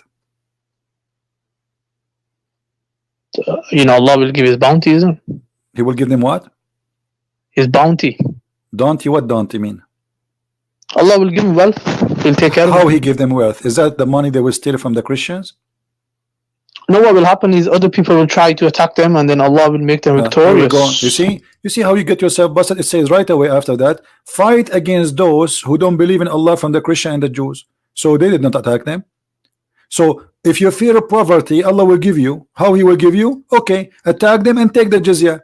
And this is exactly what happened that Omar he said as a solution, that we are going to force everybody to pray to Kaaba, not to Jerusalem, and everybody have to do Hajj to Kaaba to make money, and the Kaaba became a business. So Allah he gave them money from two sources, forcing people to do Hajj as it used to be before. People come to do Hajj from everywhere to the Kaaba by the kuffar like Muhammad, and after Islam is the same. The Kaaba before Islam is the same as the Kaaba after Islam. We bring people to do Hajj, go around the Kaaba, kiss the black stone, and give donation. So they broke they broke the treaty many times. That's why they were. My friend, they have no treaty. Muhammad, he never had a treaty with any Christians. What treaty? He had a treaty with the Jews. Listen. There's no. The Jews. This is another lie. However, look at it says, attack those who believe in the following. Not because they are breaking the treaty. No, it says why to attack them. And by the way, do you know that the Tawbah is the last chapter Muhammad he received in his lifetime? At the end, Tawbah is the last one. Yeah, this is the last one. Oh, okay. Okay, it says fight against those who don't believe, not those who fight you. Read it. Yeah, like I say, it's a description of because they don't believe in Allah on the last day. That's why they're attacking the people. But they aren't attacking anyone. Stop lying. It doesn't say they're attacking. No, it says no. You mentioned they are refusing. No, because they are. It says here because they are worshiping a guy. His name is Israel as a son of Allah, and the Christian they say the Messiah is a son of Allah. However, neither the Jews, neither the Christian believe in Allah, and the Jews they don't. Then nowhere we can find the story of this guy Azir, not Israel. This is false translation. Uzair, he is a son of Allah. The Jews don't believe there's such a guy. It's not exist. And then he says why? And because of that, and they take beside their Lord their rabbis. So this is the reason to kill them. Now listen. I don't want to waste my time. You said to me that when Omar he says take from the location of Abraham Musalla, he don't mean the Kaaba, correct? Yeah, 100%. Okay, do you Muslims pray only where Abraham he stand? We pray from every area, so every section. But the Quran according to you says you pray there. The Quran is when the desire Umar had this, and then the revelation came down. My friend, don't play games. Don't play games. You said to me that this verse here is speaking about take the location of Abraham where he used to stand. This is what you said, correct? That's mean this is where the Muslim they should stand, nowhere else. You cannot stand around the Kaaba. You have to be in that place only. This is what you're just saying. No, it doesn't say only. It says just it says that. No, it says that because according to you. It doesn't say only. I agree. No, I agree with you. It doesn't say only because it's not about what you are saying. But now you are the one saying it is only about the place of Abraham. When I ask you, when Omar he said that Allah he sent as I say, take the station of Abraham. What is the station of Abraham? It is the Kaaba. It's not the Kaaba. You said no. You said the station of Abraham is not the Kaaba. Of course it's not. Okay, that's mean you have to pray. Hold on. That's mean you have to pray. If this is not meant the Kaaba, that's mean you have to pray only standing in the place of Abraham, and before that date nobody stand there. Yes? No, you're not making sense. This is supposed to be for like, you're not making sense because if people they are praying, okay, let me make it more simple. Was people praying before that date in the station of Abraham? They might have. It might be. Don't tell me yes or no? Virtue. No, the difference is there were no special virtue. They weren't commanded by Allah, you know, it's good to pray here or take as a place of prayer. They just prayed it because it's just there. Okay, so now when Allah he says, take it from the station of Abraham, how many meters far away from the Kaaba, the station of Abraham? About 10 meters maybe. 10 meters. Guys, Allah he says, pray 10 meters away from the Kaaba. This is what you're saying to us, right? Yeah, but it's not specifically talking about the Kaaba, is it? Then you was incorrect. Just go, you eat it.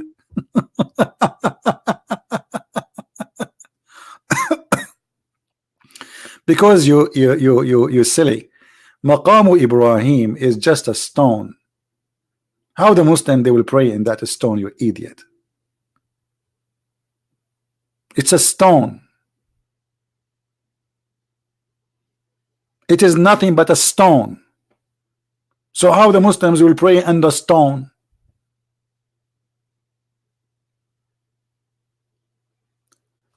Take the station of Abraham, take the place where Abraham he used to pray for.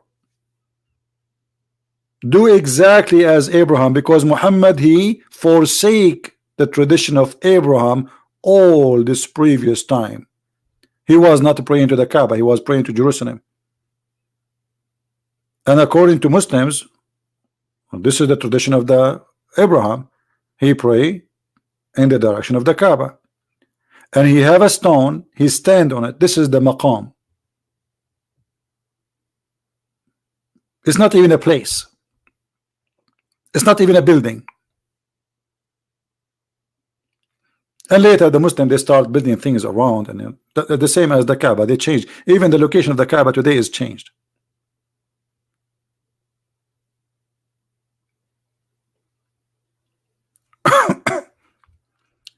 They have no idea what they are talking about. Secondly, let us say Abraham he says he is not talking about the Kaaba. How in the world Allah he take Umar words and he made the Quran?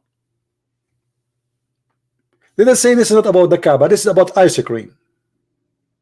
Ice cream. Umar said take ice cream as your best food. Allah he take the statement of Umar, he make a Quran.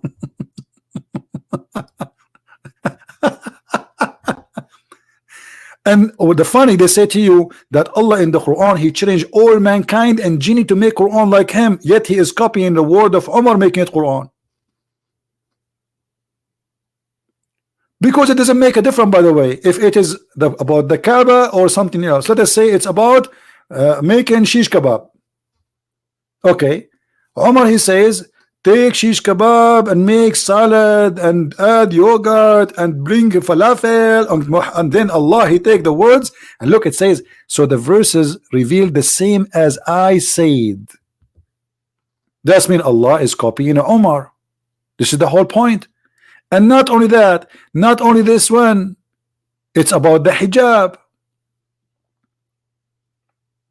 And take, O people, station of Abraham as a place of a prayer. Place of a prayer. Where is that station? It's the Kaaba. And here it says, for some of your prayers, 2 rak'at and tawaf of the Kaaba. Do you see it? This is even in the hadith in front of you.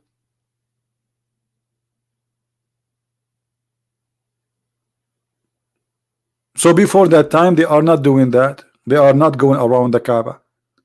So what he is saying, do what Abraham he used to do. Who is the one who made the order? Umar. Allah he take it, he put it in his pocket.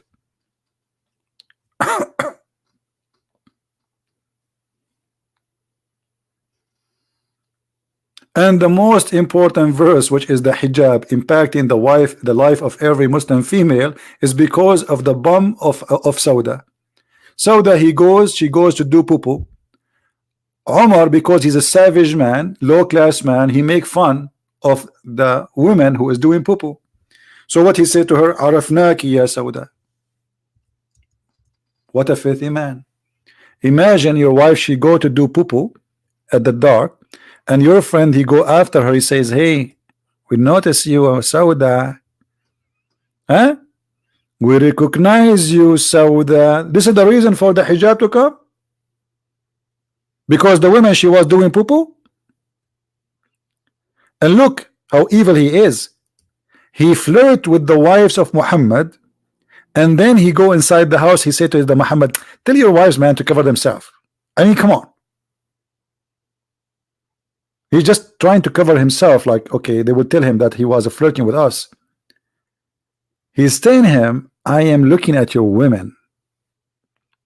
Allah Messenger, ask the ladies to observe veil. But Allah Messenger, he did not answer, he did not care. And then he keeps saying that. And then one day, Sauda was going in the dark to call for the call of nature to do poo-poo. And Omar, he said to her, we recognize you, Sauda. Aisha said, Allah the exalted, the glorious, then he revealed the verse. But this is the verse which Omar, he said.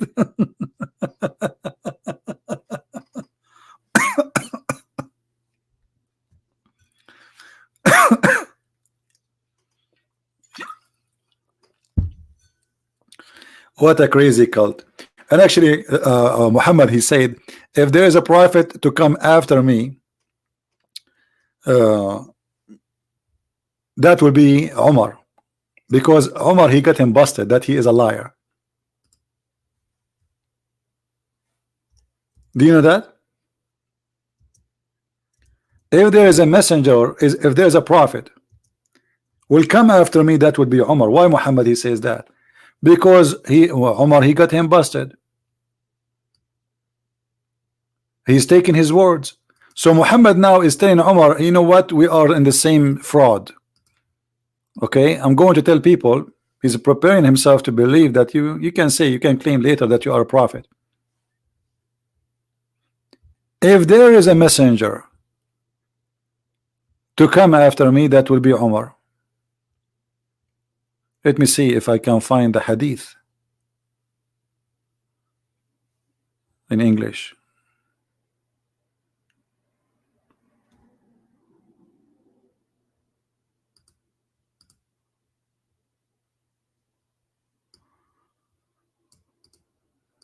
And how Muhammad, who is Muhammad to say such a statement?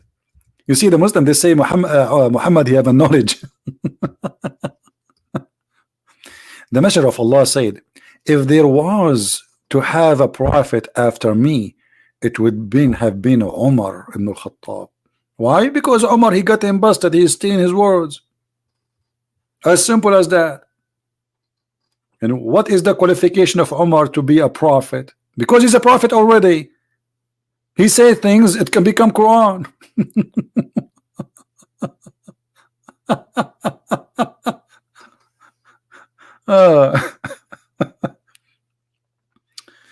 Oh boy. All right, guys, I'm losing my voice. We are here for a long time. This is a long video. Those who download, you can cut them pieces. We have many calls today, and I hope those who we have at least one Muslim left Islam. That's wonderful. And I hope the lady, she is smarter than she's thinking. I hope she will leave this cult soon. They fool you, you go to school, you send your child to school. This is why it's very important to educate your children. They deceive them, miracles in the Quran, sayas in the Quran. Read my books and die laughing. Die laughing at the comedy of the Quran. You have to be officially a person who is in drugs. Like you blindfold your eyes and you put your brain into sleep to believe in such a garbage. As simple as that. How in the world anyone can believe in such a madness? This is why, my friend, educate your children. They go to school, they meet with others, and there's many there, they will fool them. Schools can be very a good place for education, but it can be a place where your children learn drugs, have sex around, you know, get AIDS, learn how to smoke. So they can learn good stuff, they can learn bad stuff. You have to protect your children. Don't think just because it's a school is going to be a safe haven for them. This is not true. A policeman in France, he's a grown man, not a kid. He converted to Islam last year. A year after he jumped in the police station, he killed 4 people. All his life was a peaceful man protecting people. He was a policeman. He converted to Islam. Look what happened. And he is a growing man. The devil can play with the mind of people, and you have to protect yourself. Knowledge is a protection. Foolishness is a destruction. That's why the Bible says, my people have been destroyed because of their ignorance. Ignorance, my friend, is what we fight. We are not fighting Muslims. I love the Muslims. I'm fighting ignorance. It's our enemy. It's not Muslims who they are my enemy. I love them.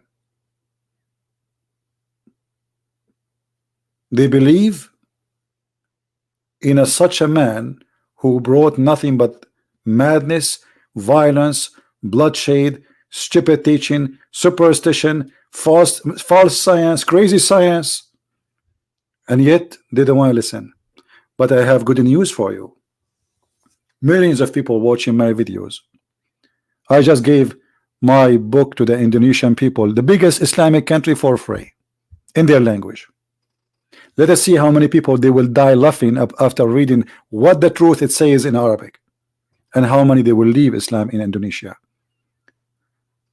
We have thousands and thousands. Go and see in Morocco, go and see in Iraq, go and see in Kurdistan, go and see in China, the Muslims leaving Islam. Go everywhere, but you will see in the news somebody converted to Islam. Because Islam, when you convert, nobody will kill you, but those who leave Islam are bigger, but nobody dare to say. Like the gentleman, he just spoke to me. He said he left Islam, but he don't dare to say.